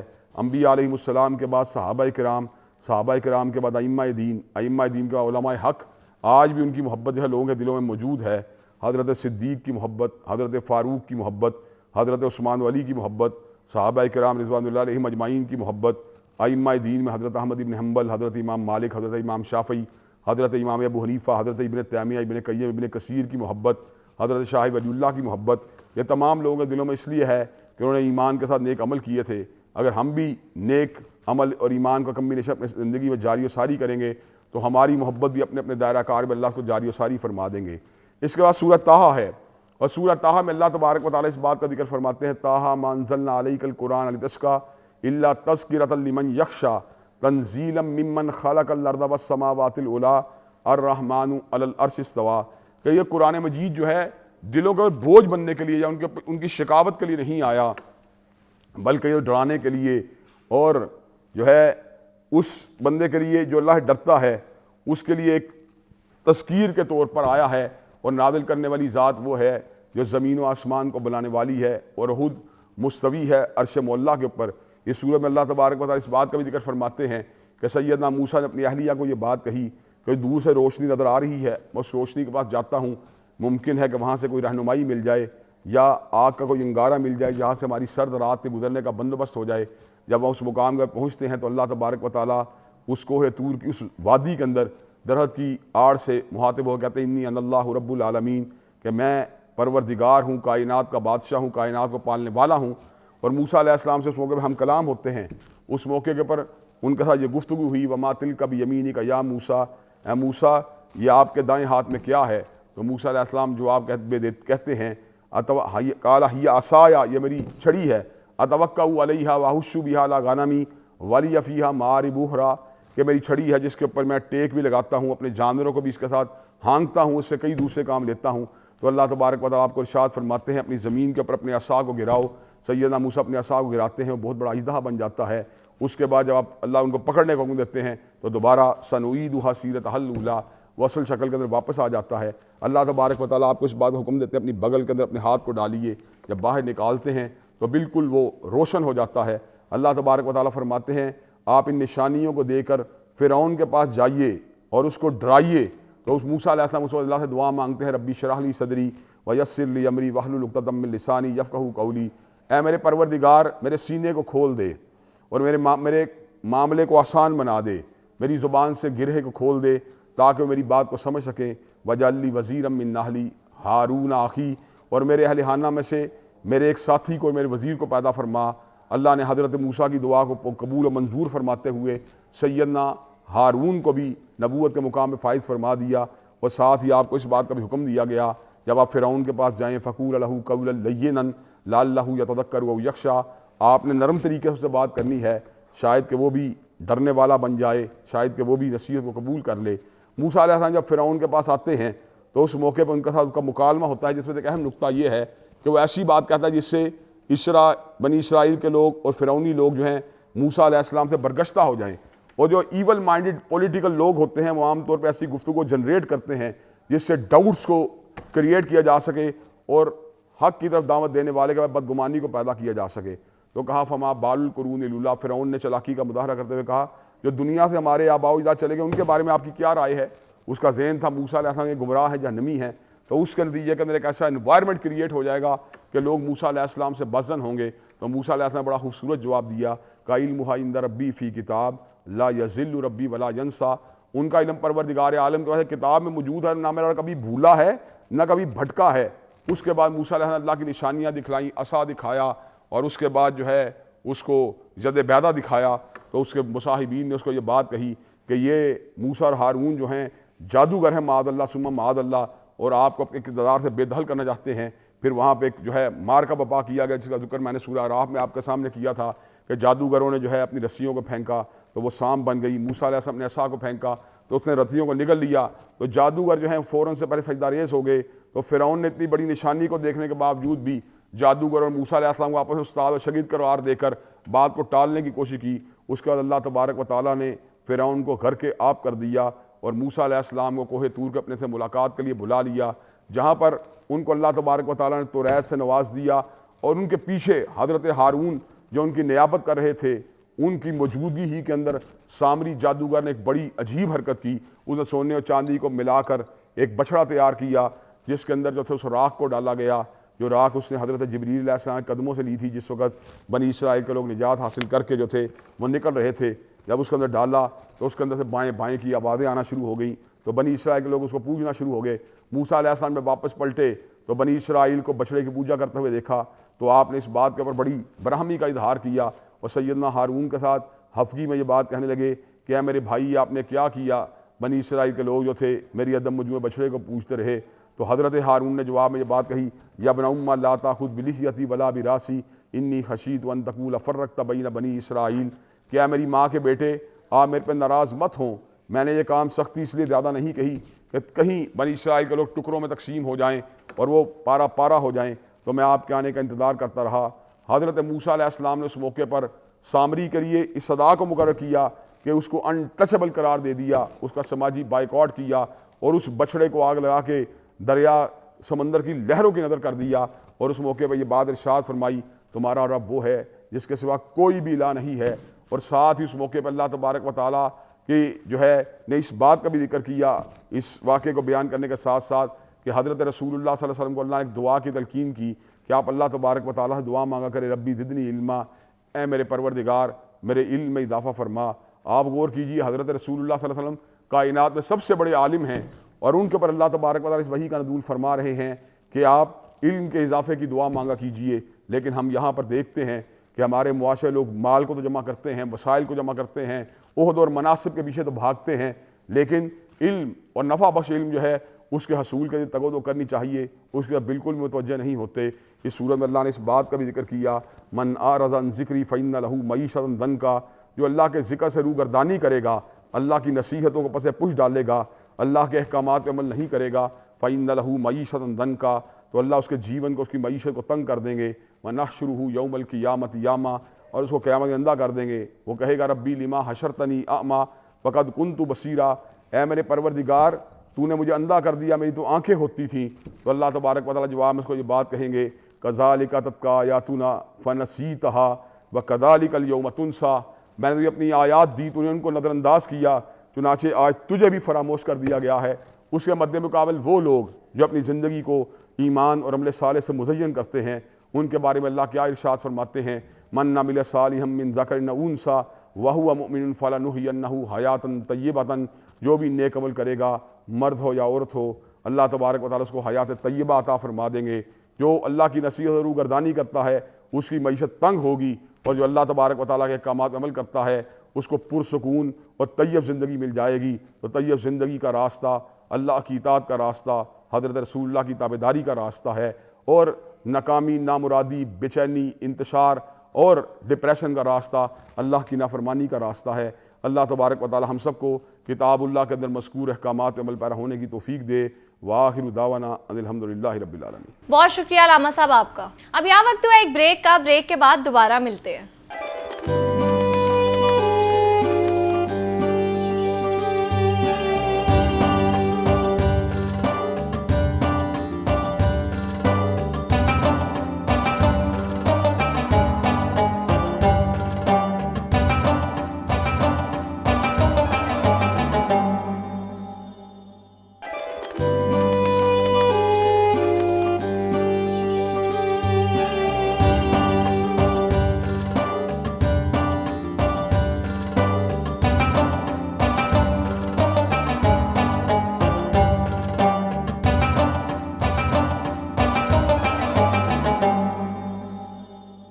آگے بڑھتے ہیں اپنے سیگمنٹ کی جانب. رمضان المبارک رحمت, برکت اور مغفرت کا مہینہ ہے. احادیث میں آتا ہے کہ اس بابرکت مہینے میں شیاطین کو جکڑ دیا جاتا ہے. لیکن سوال یہ ہے کہ اگر شیاطین قید ہو جاتے ہیں تو پھر بازاروں میں مہنگائی کیوں بڑھتی ہے، ناپ تول میں کمی کیوں ہوتی ہے، اور لوگ دوسروں کی مجبوری سے فائدہ کیوں اٹھاتے ہیں؟ ایسے لوگ رمضان جیسے رحمت والے مہینے کو زحمت کیوں بنا دیتے ہیں؟ اور دراصل حقیقت تو یہ ہے کہ ہر گناہ صرف بیرونی شیطان کی وجہ سے نہیں ہوتا۔ قرآن ہمیں نفس کے بارے میں بھی بتاتا ہے کہ نفس بھی انسان کو برائی کی طرف مائل کرتا ہے۔ اسے نفس امارہ کہا جاتا ہے، یعنی وہ اندرونی خواہش جو لالچ، حرص، حسد اور خود غرضی کو جنم دیتی ہے۔ اور رمضان دراصل اس نفس کو قابو کرنے کی تربیت کا مہینہ ہے، جبکہ اصل سوال یہ نہیں کہ شیطان قید ہے یا نہیں، بلکہ اصل سوال تو یہ ہے کہ کیا ہم نے اپنے نفس کو بھی قید کیا ہے؟ آج ہم اس اہم موضوع کو زیر بحث لائیں گے۔ میرے ساتھ موجود ہیں اسلامک اسکالر مفتی بہرام شاہد اور ساتھ سیرت اسکالر ڈاکٹر پیر طارق شریف زادہ صاحب۔ السلام علیکم، کیسے ہیں آپ؟ اچھا مفتی صاحب، آپ سے میرا سوال ہے، ہم دیکھتے ہیں رمضان آتا ہے، بہت بابرکت مہینہ ہے، لیکن پورے سال پرائسز کنٹرول میں ہوتی ہیں، لیکن جیسے ہی رمضان آتا ہے لوگ ریٹس ڈبل کر دیتے ہیں۔ گورنمنٹ بتاتی بھی ہے کہ ریٹ لسٹ یہ ہے، لیکن ہم ناپ تول میں کمی بھی کرتے ہیں، تو ایسا کیوں ہوتا ہے؟ بسم اللہ الرحمن الرحیم، نحمدہ ونصلی ونسلم علی رسولہ الکریم۔ بلا شبہ اس طرح تب بھی ہوتا ہے جب انسان کا یقین کمزور ہوتا ہے، اس کو لالچ ہوتی ہے، اسے حرص ہوتا ہے، ہوا و ہوس میں شکار ہوتا ہے، اور وہ چاہتا یہ ہے کہ میں بہتر بنوں۔ لیکن ہمارے معاشرے میں المیہ یہ ہے، ہم بہتر بنانے کے لیے خود کا سٹینڈرڈ اونچا کرنے کی بجائے دوسروں کے پیروں کے نیچے سے زمین کھودنا شروع کر دیتے ہیں، جو کہ انتہائی غیر اخلاقی بات ہے اور انتہائی بری بات ہے۔ اگر دنیا کا دستور دیکھا جائے، کوئی تہوار آتا ہے، حتیٰ کہ نان مسلم کے تہواروں کے لیے بھی ڈسکاؤنٹس لگا دیتے ہیں، چیزوں کو سستا کر دیتے ہیں، لیکن ہمارے ہاں یہ بات بالکل بجا ہے کہ اگر پتہ لگے نا صبح قیامت آنی ہے تو تسبیح اور مصلے جو ہیں وہ نایاب ہو جائیں گے، وہ ملیں گے ہی نہیں، انمول ہو جائیں گے، ٹھیک ہے؟ تو وجہ کیا ہے کہ ہماری نظر جس چیز پر ہونی چاہیے نہیں ہے۔ ہم دین اسلام کے ماننے والے جس چیز میں گرفتار ہو گئے، اسلام اس کا درس نہیں دیتا، ہم مادہ پرست ہو گئے ہیں، ہم نے ظاہری چیزوں کو دیکھ لیا، ظاہری چیزوں کو اپنا لیا، اور مسلسل اس طرح کے کام کرتے جا رہے ہیں جو اسلام بھی ہمیں اجازت نہیں دیتا اور اخلاق بھی اس کی اجازت نہیں دیتا۔ حتیٰ کہ کئی کام ایسے ہیں جو انسانیت کو اس کے مرتبے سے گرا دیتے ہیں اور انسان اپنے رتبے سے گر جاتا ہے، کیونکہ اللہ رب العزت نے انسان کو جس مقصد کے لیے پیدا کیا، قرآن میں تو اس کا اظہار موجود ہے۔ اس کو آسان لفظوں میں یوں کہا جا سکتا ہے، درد دل کے واسطے پیدا کیا انسان کو، ورنہ طاعت کے لیے کچھ کم نہ تھے کر و بیاں۔ دل سب رکھتے ہیں، دل کوئی رکھتا ہے۔ جس انسان کے پاس درد دل نہیں ہوتا اس کو بہت سی بیماریاں آتی ہیں۔ ظاہر ہے جو انسان سوچتا ہے کہ میں یہاں سے بھی کما لوں، وہاں سے بھی کما لوں، ایسے کر لوں، ویسے کر لوں، تو پھر اس کے مال سے برکت ختم ہو جاتی ہے۔ قیامت کا دن ہوگا، اللہ کے نبی صلی اللہ علیہ وآلہ وسلم ارشاد فرماتے ہیں، رب بندے کو سامنے کھڑا کرے گا اور اللہ اس سے ہٹنے نہیں دے گا جب تک کچھ سوال نہ پوچھے۔ سوال یہ ہوگا کہ مال کہاں سے کمایا، پھر سوال ہوگا کہ کہاں خرچ کیا، کہ صرف کمانا ضروری نہیں ہے، اس کو خرچ کرنے کی بھی بات کی جائے گی۔ اور انسان لوگوں کا خون پسینہ چوس کر مال کمائے، ناجائز کرے، ناپ تول میں کمی کرے، اور رات کو وہ افطار کے دسترخوان لگائے، سحری کی دعوتیں کرے، تو وہ کیا سمجھتا ہے کہ اس نے دھوکہ دے دیا؟ حالانکہ اللہ کو تو دھوکہ نہیں دیا جا سکتا۔ اللہ کو دھوکہ دینے والے در حقیقت خود کو دھوکہ دے رہے ہیں، یہ فریب ہے۔ اور یہ کام اس شخص کا ہوتا ہے جو اللہ کی بندگی اور حضور صلی اللہ علیہ وآلہ وسلم کی اطاعت کو چھوڑ کے اپنے آپ کو نفس کا غلام بنا لیتا ہے اور ہوا و ہوس کی پیروی کرتا ہے۔ بالکل۔ اچھا ڈاکٹر صاحب، ہم نے سنا ہے کہ جو رمضان ہے، اس ماہ رمضان میں جو شیاطین ہیں ان کو قید کر دیا جاتا ہے، تو جیسے کہ میں نے مفتی صاحب کو بھی کہا کہ اس مہینے میں برائیاں پھر کیوں ہوتی ہیں اور کیوں لوگ جو یہ رحمت کا مہینہ ہے اس کو زحمت بنا دیتے ہیں؟ بسم ربی محمد کریم علیہ الصلوۃ والتسلیم۔ سب سے پہلے تو یادآوری کا شکریہ، اور یقیناً آج کا عنوان بھی ان معنوں میں بڑا بامقصد ہے کہ رمضان جو ایک تربیت گاہ ہے، اس کے ذیل میں میں سمجھتا ہوں کہ عملی زندگی کے حوالے سے ان موضوعات کو بھی زیر بحث لانا اور ان میں جو موجود خیر ہے اور حقیقی رہنمائی ہے اس سے اپنی زندگیوں کو سنوارنے کا ایک موقع ملتا ہے۔ اللہ آپ کی توفیقات میں آران برکتیں عطا فرمائے۔ بہت سادہ سی بات ہے جی، دین رحمت جو ہے وہ اللہ رب العزت کے نزدیک باقی تمام نظریہ حیات پر اس لیے فائق ہے، اس لیے ان سب سے بہتر قرار دیا گیا کہ اس کے اندر جہاں اعتقادات اور عبادات کا نظام موجود ہے وہیں پر یہ زندگی میں انفرادی درجے کی زندگی کے لیے بھی اور اجتماعی درجے کی زندگی کے لیے بھی ہر طرح کی رہنمائی اس کے اندر موجود ہے. اور سرکار ختمی مرتبہ صلی اللہ علیہ وسلم کی زندگی سے بھی ہم تک یہ بات پہنچتی ہے کہ یہ دین صرف مسجد و محراب تک محدود نہیں ہے، بلکہ گھرانے کی ضروریات، اس کے تقاضے اور پھر بازار اور مجلس کے جو تقاضے ہیں ان کے اندر بھی ہدایت جو ہے اور رہنمائی جو ہے وہ عطا کرتا ہوا نظر آتا ہے. خود سرکار ختمی مرتبہ صلی اللہ علیہ وسلم سے ہم تک یہ خیر منتقل ہوا. یقیناً اس میں کوئی دو رائے نہیں کہ رمضان المبارک کی آمد پر شیاطین جو ہیں ان کو جکڑ دیا جاتا ہے. اس کا مطلب کیا ہے؟ ایک طالب علم کے طور پر میں یہ سمجھا کہ اس کا مطلب یہ ہے کہ وہ جو ایک ظاہری طور پر ماحول ہے جس کے اندر ہر طرف سے گناہ کی دعوت آپ کی طرف آ رہی ہوتی ہے، وہ شیاطین جو کئی چہرے اور روپ دھار کر آپ کو گناہ کی طرف راغب کرتے ہیں ان کو ایک محدود کر دیا جاتا ہے. لیکن انسان کے اندر وہ جو ایک 11 مہینے کی ایک مشق کے ساتھ، بے احتیاطی کے ساتھ، گناہوں کی طرف رغبت کے ساتھ ایک جو اس کی جبلت کے اندر کشش پائی جاتی ہے گناہوں کی، وہ موجود رہتی ہے. اور حقیقی معنوں میں ان کو قید کرنے کا مطلب یہ ہے کہ بندہ اپنے اندر وہ جو ایک راسخ ہو جانے والی بری عادتیں ہیں ان کا احتساب کرنا شروع کرے اور انہیں خود اصلاح ان کی کرنا شروع کر دے. اور آپ یہ دیکھیں نا کہ شیاطین کے قید ہونے کا مطلب کیا ہے کہ وہ جو اندر سے ایک آواز آتی ہے وہ بھی کم ہو جاتی ہے جو گناہ کی طرف آپ کو پرکشش بناتی ہے گناہ کو آپ کے سامنے، اور گرد و پیش کا ماحول بھی بحمدی تعالیٰ ایسا ہو جاتا ہے کہ جس میں آپ کے لیے نیکی کو اختیار کرنا آسان ہو جاتا ہے، گناہ سے بچنا آسان ہو جاتا ہے. لیکن اصل معاملہ یہ ہے کہ کچھ لوگ ایسے ہوتے ہیں کہ جنہوں نے سال بھر اس درجے پر معصیت میں اپنی زندگی کو گزار رکھا ہوتا ہے، گناہ کی کشش اور گناہ کے ساتھ تعلق ان کا اتنا راسخ ہو گیا ہوتا ہے کہ ان کے لیے اس سے باہر نکلنا مشکل ہو جاتا ہے. سرکار ختمی مرتبہ صلی اللہ علیہ وسلم نے جو معاشرتی اصول اور آداب ہمیں عطا کی اور بالخصوص تجارت کے ذیل میں جو سرکار دو عالم صلی اللہ علیہ وسلم کی نسبت اور تعلق سے اصول اور خصوصیات ہم تک پہنچی ہیں، میں یہ سمجھتا ہوں کہ رمضان میں باقی جہاں ہمیں اپنی عادات اطوار کو درست کرنا ہے وہاں کیا ہی اچھا ہو کہ ہمارے بازار جو ہیں وہ بھی سرکار دو عالم صلی اللہ علیہ وسلم کی تعلیمات کی روشنی کا عکس دیتے ہوئے نظر آئیں.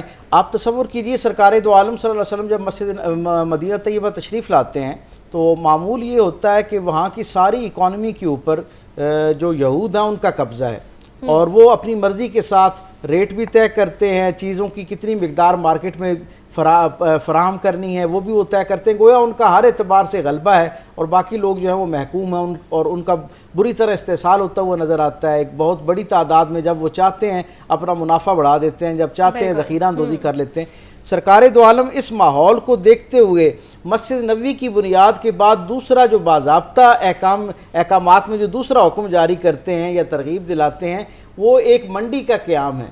اور سرکار دو عالم صلی اللہ علیہ وسلم اس منڈی کو جب ترتیب دیتے ہیں اور دنیا کی یعنی آج کی جدید زبان میں تجارتی جو ہماری اصطلاحات ہیں ان کے ذیل میں اگر میں یہ کہوں کہ انسانی تاریخ کا پہلا ٹیکس فری زون قائم کرتے ہیں تو غلط نہ ہوگا. رسول اللہ صلی اللہ علیہ وسلم مدینہ طیبہ کے نواح کے اندر اس کو آباد کرتے ہیں اور اس کی دیگر خصوصیات جو فیسیلیٹیشن ہے اس کے ساتھ ساتھ دو صحابی جو ہیں ان کی باضابطہ طور پر روزانہ کی بنیاد پر یہ ڈیوٹی لگائی جاتی ہے کہ انہوں نے کن باتوں کا خیال رکھنا ہے. سب سے پہلے یہ کہ مال کی فراوانی کو یقینی بنایا جائے. یعنی اس کا مطلب کیا ہے کہ کسی طرح کی بھی حالات ہوں، لوگوں کی ضرورت کتنی بڑھ گئی ہو، آپ نے مال کو روکنا نہیں ہے. یعنی یہ میں یہ سمجھتا ہوں کہ ریاست مدینہ کی بنیادی اساسی اصولوں میں سے تھا. اس کا مطلب کیا ہے کہ جب بھی اسلامی مملکت ہو تو اس کی یہ ذمہ داری میں شامل ہے اور اس کے شہریوں کی ذمہ داری میں شامل ہے کہ وہ ان اصولوں پر حکومت کے ساتھ معاونت کریں. اور وہ کیا ہے؟ اس میں پہلا اصول یہ ہے کہ مال کی فراوانی کو یقینی بنانا ہے. کوئی آدمی مال کو سٹاک کر کے پہلے سے رکھ نہ لے جسے آج کی زبان میں ہم ذخیرہ اندوزی کہتے ہیں. سرکار دو عالم نے اس پر بڑی کڑی نگرانی کرنے کا حکم دیا. پھر اگلے درجے پر دوسری ذمہ داری وہ جو نگران صحابی تھے ان کو حضور نے یہ فرمایا کہ آپ نے یہ دیکھنا ہے کہ کوئی آدمی اپنے ناپ تول کے اندر جو ہے وہ کمی نہ کر رہا ہو، یعنی ناپ تول کی بنیاد پر کسی کے ساتھ استحصال نہ کر رہا ہو. آپ دیکھیں کہ سرکار دو عالم صلی اللہ علیہ وسلم اسی بازار میں ایک دن تشریف لے جاتے ہیں اور دیکھتے ہیں کہ ایک شخص اس انداز میں وزن تول رہا ہے کہ جھٹکے کے ساتھ اس کو برابر کر دیتا ہے. اللہ کے رسول صلی اللہ علیہ وسلم فرماتے ہیں کہ جتنا مال اس جھٹکے سے تم نے بچا لیا ہے، اگر تم اتنا مال محبت میں اس ضرورت مند کو اضافی تحفے کے طور پر دے دیتے تو اللہ تمہیں اس تحفے کا اجر اس دنیا میں بھی عطا کرتا اور بعد میں رہنے والی دنیا کے اندر بھی جو ہے وہ عطا کیا جاتا. بالکل ایسے ہے. اچھا مفتی صاحب یہ بتائیں کہ حضرت شعیب علیہ السلام کی قوم پر عذاب کیوں نازل ہوا تھا؟ حضرت شعیب علیہ السلام کے قوم پر عذاب نازل ہونے کی بنیادی وجہ یہی ہے کہ وہ ناپ تول کے اندر کمی کرتے ہیں، اور قرآن پاک کے اندر اس واقعے کو ایک نئی متعدد مرتبہ مختلف مقامات پہ اللہ نے بیان کیا۔ کہیں حضرت شعیب علیہ السلام کی حکایت نقل کی، ایک کوٹیشن کے طور پہ بیان کیا کہ اپنی قوم کو وہ کہتے تھے، دو باتوں کا حکم دیتے تھے۔ ایک تو یہ حکم دیتے تھے کہ ناپ تول برابر کرنا ہے، اور دوسرا یہ حکم دیتے تھے کہ پیمانے جو ہیں وہ صحیح ہونے چاہیے، پیمانوں کے اندر کوئی ایسا عیب نہ ہو، کیونکہ قرآن پاک کا اگر انداز دیکھیں سورہ مطففین، اللہ فرماتا ہے تباہی ہے ان لوگوں کے لیے جو ناپ تول میں کمی کرتے ہیں، جب خود لینے جاتے ہیں تو وزن پورا کروا لیتے ہیں، اور جب دینے کے لیے ناپ کرتے ہیں تو وزن تھوڑا کر دیتے ہیں۔ لوگ ایسا کرتے ہیں۔ اب ظاہر ہے دور کے تقاضے ہیں، جس طرح کسی دور میں جھٹکا دے کے کیا جاتا تھا، کپڑوں کے اندر کپڑا کھینچ دیا جاتا ہے سائز پورا کرنے کے لیے، عددی چیزیں ہیں جن کو گن کے دیا جاتا ہے تو اس کے اندر بڑی اور چھوٹی چیزوں کو مکس کر دیا جاتا ہے۔ تو یہ ساری چیزیں وہ ہیں جو ناپ تول میں کمی کا سبب بنتی ہیں۔ اگر ناپ تول ٹھیک نہیں ہیں تو حضرت شعیب علیہ السلام نے اپنی قوم کو کہا عذاب کے مستحق ٹھہرو گے، اور پھر تمہارے پیمانے اگر مضبوط نہیں ہیں، ایک سٹینڈرڈ پہ پورا نہیں اترتے، وہ ناقص پیمانے ہیں، تب بھی وہ ناپ تول میں کمی کرنے کے مترادف ہے۔ اور حضرت شعیب علیہ السلام نے ایک عرصہ انہیں سمجھایا اور انہوں نے اس بات کو نہ مانا، بلکہ مذاق جب اڑایا تو اللہ رب العزت نے اس قوم پر عذاب نازل کیا، اور جو قوم مستحق ہو جاتی ہے عذاب کے، اللہ رب العزت اس پر پھر عذاب نازل کرتا ہے۔ تو ہم نے ناپ تول میں کسی لحاظ سے بھی کمی نہیں کرنی۔ وہ بڑی خوبصورت ایک تصویر ایک شخص کی وائرل ہوئی، وہ پتی سیل کر رہا تھا، اور اس نے جہاں پہ وہ رکھا جاتا ہے نا وزن والا لوہا، اس کے ساتھ ایک کاغذ بھی رکھا، اور پوچھنے والوں نے پوچھا بھی کاغذ رکھنے کا سبب کیا ہے؟ وہ کہتے ہیں میں نے پتی کو کاغذ میں ڈالا ہے، میں پتی بیچ رہا ہوں، کاغذ نہیں بیچ رہا۔ ایسے لوگ بھی موجود ہیں جو ایمانداری کی مثال جو ہے وہ اس طرح قائم کرتے ہیں، اور آج بھی ایسے لوگ موجود ہیں۔ آپ دیکھیں نا مارکیٹ میں جائیں یا اگر وزٹ کریں تو جو 1000 گرام والا پتھر ہے اس کو اگر کسی ڈیجیٹل پہ رکھیں تو وہ کہیں 800 کا نکلتا ہے، کہیں 900 کا نکلتا ہے۔ تو یہ چیزیں معاشرے میں پائی جا رہی، لیکن کئی لوگ ایسے بھی موجود ہیں کہ جب بھی وہ کچھ چیز ڈالتے ہیں تو اس کے بعد اضافی ڈالتے ہیں، اور اضافی ڈالنے کا مقصد کیا ہوتا ہے کہ ہماری طرف سے زیادتی نہ ہو، اور اللہ نے ان کی روزی میں برکت دی ہے۔ انسان اس طرح سے کر کے ناپ تول میں کمی کر کے، ناپنے کے اندر چیزیں کھینچ کے، تھوڑی چیز کو زیادہ کر کے دکھا کے ظاہری طور پہ تو چند پیسے بچا لے گا، لیکن وہ کیا ہوگا؟ برکت ختم ہو جائے گی، وہ پیسے اس کے کسی اور جگہ پر لگ جائیں گے۔ ٹھیک ہے، یعنی کہ پرانی کتابوں میں جو عبارتیں، جو ٹیکسٹ ملتا ہے نا، اس کو آسان لفظوں میں سمجھیں کہ وہ پیسے کسی نہ کسی چلان میں آ جائیں گے، یہ جدید دور کی اصطلاح ہے، کسی جرمانے میں چلے جائیں گے، خام خواہ کا کوئی حادثہ پیش آ جائے گا اور برکت اڑ جائے گی۔ اور حضور صلی اللہ علیہ وآلہ وسلم، اچھا اسی طرح ایک ناپ تول کی کمی کے اندر ایک چیز یہ بھی آتی ہے کہ انسان جھوٹ بولے، کیونکہ سچ بولنا بھی ایک معیار ہے۔ جھوٹ بول کے جب وہ کچھ چیز بیچ رہا ہے تو گویا اس کا وہ ایک جو ریٹنگ بنا رہا ہے وہ غلط بنا رہا ہے، وہ جھوٹی بنا رہا ہے۔ قسم کھا لیتے ہیں نا کہ آیا ہی اتنے کا ہے، اس میں بچتا ہی کچھ نہیں ہے۔ تو جھوٹ بولنے کی پیچھے سے مہنگا لیا تھا، جھوٹ بولنے کی نوست کیا، رحمت کے فرشتے دور بھاگ گئے، وہ جو بدبو پیدا ہوئی۔ اور کیا، مال تو بک جائے گا لیکن وہ مال اس کے لیے پھر خیر نہیں بنتا، وہ پھر اس کے لیے وبال بن جاتا ہے، اور پھر اس کا اثر کیا ہوتا ہے؟ انسان کی نسلوں تک چلتا ہے۔ جو حرام کی تاثیر ہے وہ بھی نسلوں تک آتی ہے، اور حلال کی تاثیر بھی نسلوں تک آتی ہے۔ کمائی اچھی ہو نا، پاکیزہ ہو، تو 7 نسلوں تک اللہ اس کی برکت دیتا ہے۔ حضرت موسیٰ علیہ السلام حضرت خضر کے ساتھ جب تھے، انہوں نے گرتی دیوار کو سیدھا کیا جس کے نیچے یتیم بچوں کا مال تھا۔ قرآن کہتا ہے ان کا باپ نیک تھا، اور تفسیر پڑھ کے دیکھیں تو یہ ان کے جو اصل باپ ہوتا ہے اس کی بات نہیں، فور فادر، ان کے 7ویں نسل کا جو دادا تھا اس کی بات ہو رہی تھی کہ اس کی وہ نیکی 7 نسلوں تک وہ چل رہی ہے۔ انسان تھوڑا کھا لے، اور یاد رکھے انسان، کئی لوگ ایسے ہیں معاشرے میں، بڑا انہوں نے مال کمایا لیکن وہ چیزیں کھا ہی نہیں سکتے، وہ لذت نہیں حاصل کر سکتے۔ تو لہٰذا ہم کثرت کی بجائے نا کہ یہ بھی لے لیں وہ بھی لے لیں، اس طرح کریں کہ حلال لیا جائے۔ جو بندہ اپنی مختصر بات یہ ہے، اپنی کمائی کو حلال رکھتا ہے، اللہ رب العزت اس کی زبان پر حکمت کے چشمے جاری کر دیتا ہے۔ ماشاءاللہ، بالکل صحیح کہا آپ نے۔ اچھا مفتی صاحب، کیا یہ کہنا صحیح ہوگا کہ جو ہمارا نفس ہے وہ شیطان سے زیادہ خطرناک ہے؟ اب بالکل ایسا ہے، کہا جا سکتا ہے کسی لحاظ سے۔ نفس کی نا 3 قسمیں بنتی ہیں۔ قرآن پاک کو اگر دیکھیں، ایک نفس امارہ ہے، ایک نفس لوامہ ہے، ایک نفس مطمئنہ۔ نفس امارہ کا مطلب ہے جو اسے برائی پر ابھار رہا ہے، جس کے لیے ظاہری اسباب آراستہ ہو گئے ہیں، جسے عارضی لذت مزہ دے رہی ہے، اور جو دائمی خوشیوں کو چھوڑ کے عارضی چیزوں کو اپنا رہا ہے وہ نفس امارہ۔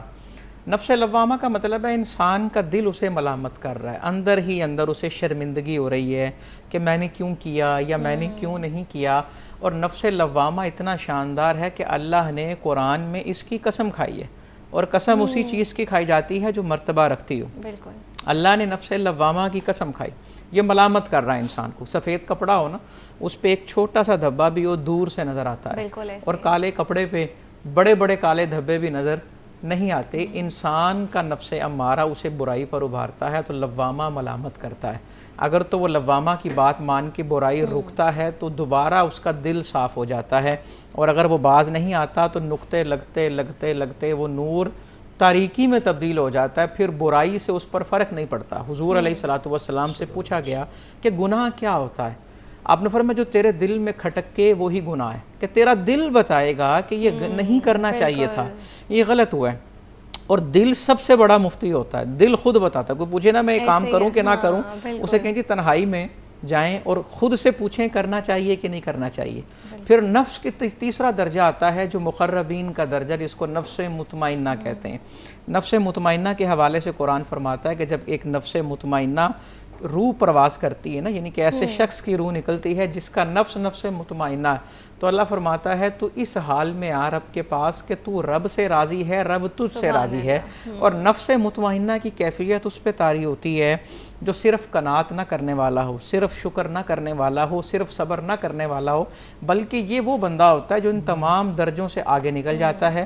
اور یہ وہ شخص ہوتا ہے جس پر منع اور عطا برابر ہو جاتی ہے، کہ جس کی کیفیات تبدیل نہیں ہوتی، کچھ ملے تب بھی تبدیل نہیں ہوتی، کچھ چھن جائے تب بھی تبدیل نہیں ہوتی۔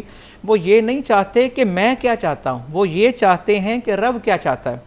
حضرت علی حجویری داتا گنج بخش رحمۃ اللہ تعالی علیہ، وہ اپنے استاذ حضرت ابو القاسم کشیری سے پوچھتے ہیں کہ آپ کو امیر ہونا پسند ہے یا غریب ہونا؟ وہ کہتے ہیں علی حجویری بات یہ نہیں ہے کہ میں کیا چاہتا ہوں، بات یہ ہے میرا رب کیا چاہتا ہے۔ اس نے اگر امیر رکھا ہے تو میری کیا مجال میں غریب بنوں، اور اگر وہ غریب رکھے میری کیا مجال میں امیر بنوں۔ میں بس اتنا چاہتا ہوں اے اللہ امیر رکھ یا غریب رکھ، بس اپنے قریب رکھ۔ تو یہ نفس مطمئنہ کی اعلیٰ مثال ہے۔ نفس کوئی بھی شخص اپنے آپ کو یہ نہ سمجھے کہ میں نفس امارہ سے پاک ہوں۔ کئی لوگ سمجھتے ہیں نا جی ہم کون سا برائی کرتے ہیں، یہ سوچنا ہی برائی ہے۔ حضور علیہ الصلوۃ والسلام ارشاد فرما رہے ہیں کہ شیطان انسان کے خون کی رگوں میں دوڑ رہا ہے، کب کہاں کس کا ذہن خراب کر دے، ایمان خراب کر دے، عقیدہ خراب کر دے۔ شیطان کا مین ٹارگٹ عمل کی خرابی نہیں ہوتا، عقیدے کی خرابی ہوتا ہے، کیونکہ عمل کی تو بخشش ہو جائے گی، شفاعت ہو جائے گی، لیکن جس کا عقیدہ ہی خراب ہو جائے، اللہ کو نہ مانے، حضور علیہ الصلوۃ والسلام کو آخری نبی نہ مانے، تو اس کی تو بخشش نہیں ہوگی۔ تو لہٰذا ہمیں ان ساری چیزوں کو سمجھنا ہے، اور ہم نے اپنے نفس امارہ کے خلاف جہاد کرنا ہے، نفس لوامہ کا سہارا لیتے ہوئے۔ انشاءاللہ اللہ نفس مطمئنہ کا مرتبہ عطا کرے گا انشاءاللہ آمین۔ اچھا ڈاکٹر صاحب یہ بتائیں کہ جو بازار میں دیانت داری ہے اس کا کیا اجر ہے؟ اللہ کے رسول صلی اللہ علیہ وسلم نے فرمایا قیامت کے دن جب وہ اپنی تمام تر ہولناکی کے ساتھ وہ دن تم پر آئے گا نا، تو بڑے بڑے متقی پرہیزگار جو ہیں وہ اس کی حدت اور شدت کی وجہ سے جو ہے وہ جام بلب ہوں گے، اور ان کی زندگی جو ہے بڑی مشقت میں ہوگی، وہ لمحات بڑے تکلیف دہ ہوں گے۔ اور ہر اللہ کی مخلوق جو ہے نا وہ اللہ کسی جگہ پر سائبان سایہ تلاش کر رہی ہوگی۔ سرکار فرماتے ہیں کہ جن 7 قبائل یا 7 طرح کے لوگوں کو، 7 طبقات کو پروردگار عالم اپنے عرش کا سایہ عطا فرمائے گا نا، ان میں سے ایک دیانتداری کے ساتھ تجارت کرنے والا شخص جو ہے وہ بھی موجود ہوگا۔ تو اس سے اندازہ لگائیں کہ اللہ کے ہاں ایماندار تاجر جو ہے وہ عادل حکمران کے درجے پر اللہ کے ہاں پسندیدہ تصور کیا جاتا ہے۔ یہ میں سمجھتا ہوں کہ عام آدمی کا بھی ہر لمحہ امتحان ہے، لیکن تاجر کے لیے یہ امتحان اگر وہ اس کی یعنی اہمیت کو اور اس کے تقاضوں کو سمجھ سکے تو اس کے لیے جتنی جنت قریب ہے شاید ہی کسی اور شخص کے لیے جنت اتنی قریب ہو۔ حضرت عبد الرحمن بن عوف جیسے سرکار دو عالم کی تربیت یافتگان کی زندگی پر جب ہماری نگاہ جاتی ہے تو ہمیں اندازہ ہوتا ہے کہ دین رحمت کس درجے کی تجارت میں ہمیں جو ہے نا وہ برکت اور نور اور رہنمائی عطا کرتا ہے۔ حضرت عبد الرحمن بن عوف جو ہیں وہ سرکار ختمی مرتبہ صلی اللہ علیہ وسلم کے جو ہیں سے 7 مرتبہ آپ نے دعا کروائی، گویا 7 مرتبہ آپ کو اپنا سارا مال اسباب جو ہے وہ لوٹانے کے بعد زیرو سے اپنا کام دوبارہ شروع کرنا پڑا. ہر مرتبہ پروردگار عالم نے ان کو ایسی منفرد عزت عطا فرمائی. جب وہ دنیا سے تشریف لے جا رہے تھے تو دنیا کے آج کے 6 آباد بر اعظموں میں آپ کی تجارت موجود تھی. اور آپ سے جب کسی نے پوچھا کہ آپ 7 مرتبہ زیرو سے شروع کرتے ہیں اور ہر مرتبہ اتنے نامور تاجر بن جاتے ہیں، اس کا سبب کیا ہے؟ تو انہوں نے جو چند اصول بیان کیے ان میں سے ایک اصول یہ تھا، وہ کہتے ہیں کہ میرے محبوب رسول سے میں نے یہ تربیت سیکھی کہ ساری دنیا اپنے مال کا جو ہنر ہوتا ہے خوبی بیان کر کے اس کو بیچتے ہیں، اور جو عیب ہوتا ہے اسے چھپاتے ہیں. میں پہلے عیب بیان کرتا ہوں اور پھر خوبی جو ہے وہ بیان کرتا ہوں. دوسرا آپ نے فرمایا کہ جب میں مال بیچ رہا ہوتا ہوں تو ساری دنیا کے تاجر مال دیتے ہوئے بیچتے ہوئے خوشی محسوس کرتے ہیں، واپس لیتے ہوئے ان کے مزاج برہم ہو جاتے ہیں. آپ نے فرمایا میں نے اللہ کے رسول سے اس کا اجر سن رکھا ہے، اس لیے میں جتنی خندہ پیشانی سے مال بیچتے ہوئے خوشی کا مظاہرہ کرتا ہوں، مال لیتے وقت واپس لیتے وقت کوئی لوٹا جائے تو واپس لیتے وقت اس سے زیادہ جو ہے وہ خوشی کا اظہار کرتا ہوں. اسی طرح آپ یہ فرماتے ہیں کہ میں نے اپنے محبوب رسول سے سنا ہے کہ اگر کوئی شخص 100 اونٹوں کا مجھ سے سودا کرے اور نفع کے طور پر صرف رسی مجھے بچتی ہو اس کی، تو اور دوسرے دن کوئی بندہ میرے ساتھ وعدہ کرے کہ کل میں آپ سے سودا خرید لوں گا اور میں آپ کو اونٹ کے ساتھ ایک بکری کا بچہ جو ہے وہ تو منافع کے طور پر دوں گا، تو یعنی جو بڑا منافع ہے، تو آپ فرماتے ہیں کہ ایک دن کا مال روک لینا. اللہ کے رسول سے مجھ تک یہ خبر پہنچی ہے کہ اللہ کے یہاں اتنا ناپسندیدہ ہے کہ میں اس رسی پر فوری اس کو بیچنا ماشاءاللہ بالکل ایسے ہی ہے. نفس کے حوالے سے بات ہو رہی تھی اور ماہ رمضان میں ہم کیسے اس کو پاک رکھ سکتے ہیں، اس پر بھی روشنی ڈالی ہے. میرے ساتھ مفتی بہرام شاہد موجود ہے، ساتھ ڈاکٹر پیر طارق شریف زادہ صاحب. بہت شکریہ آپ دونوں کا. That's it for today. ملتے ہیں کل انشاءاللہ. اپنا بہت زیادہ خیال رکھیے گا. اللہ حافظ.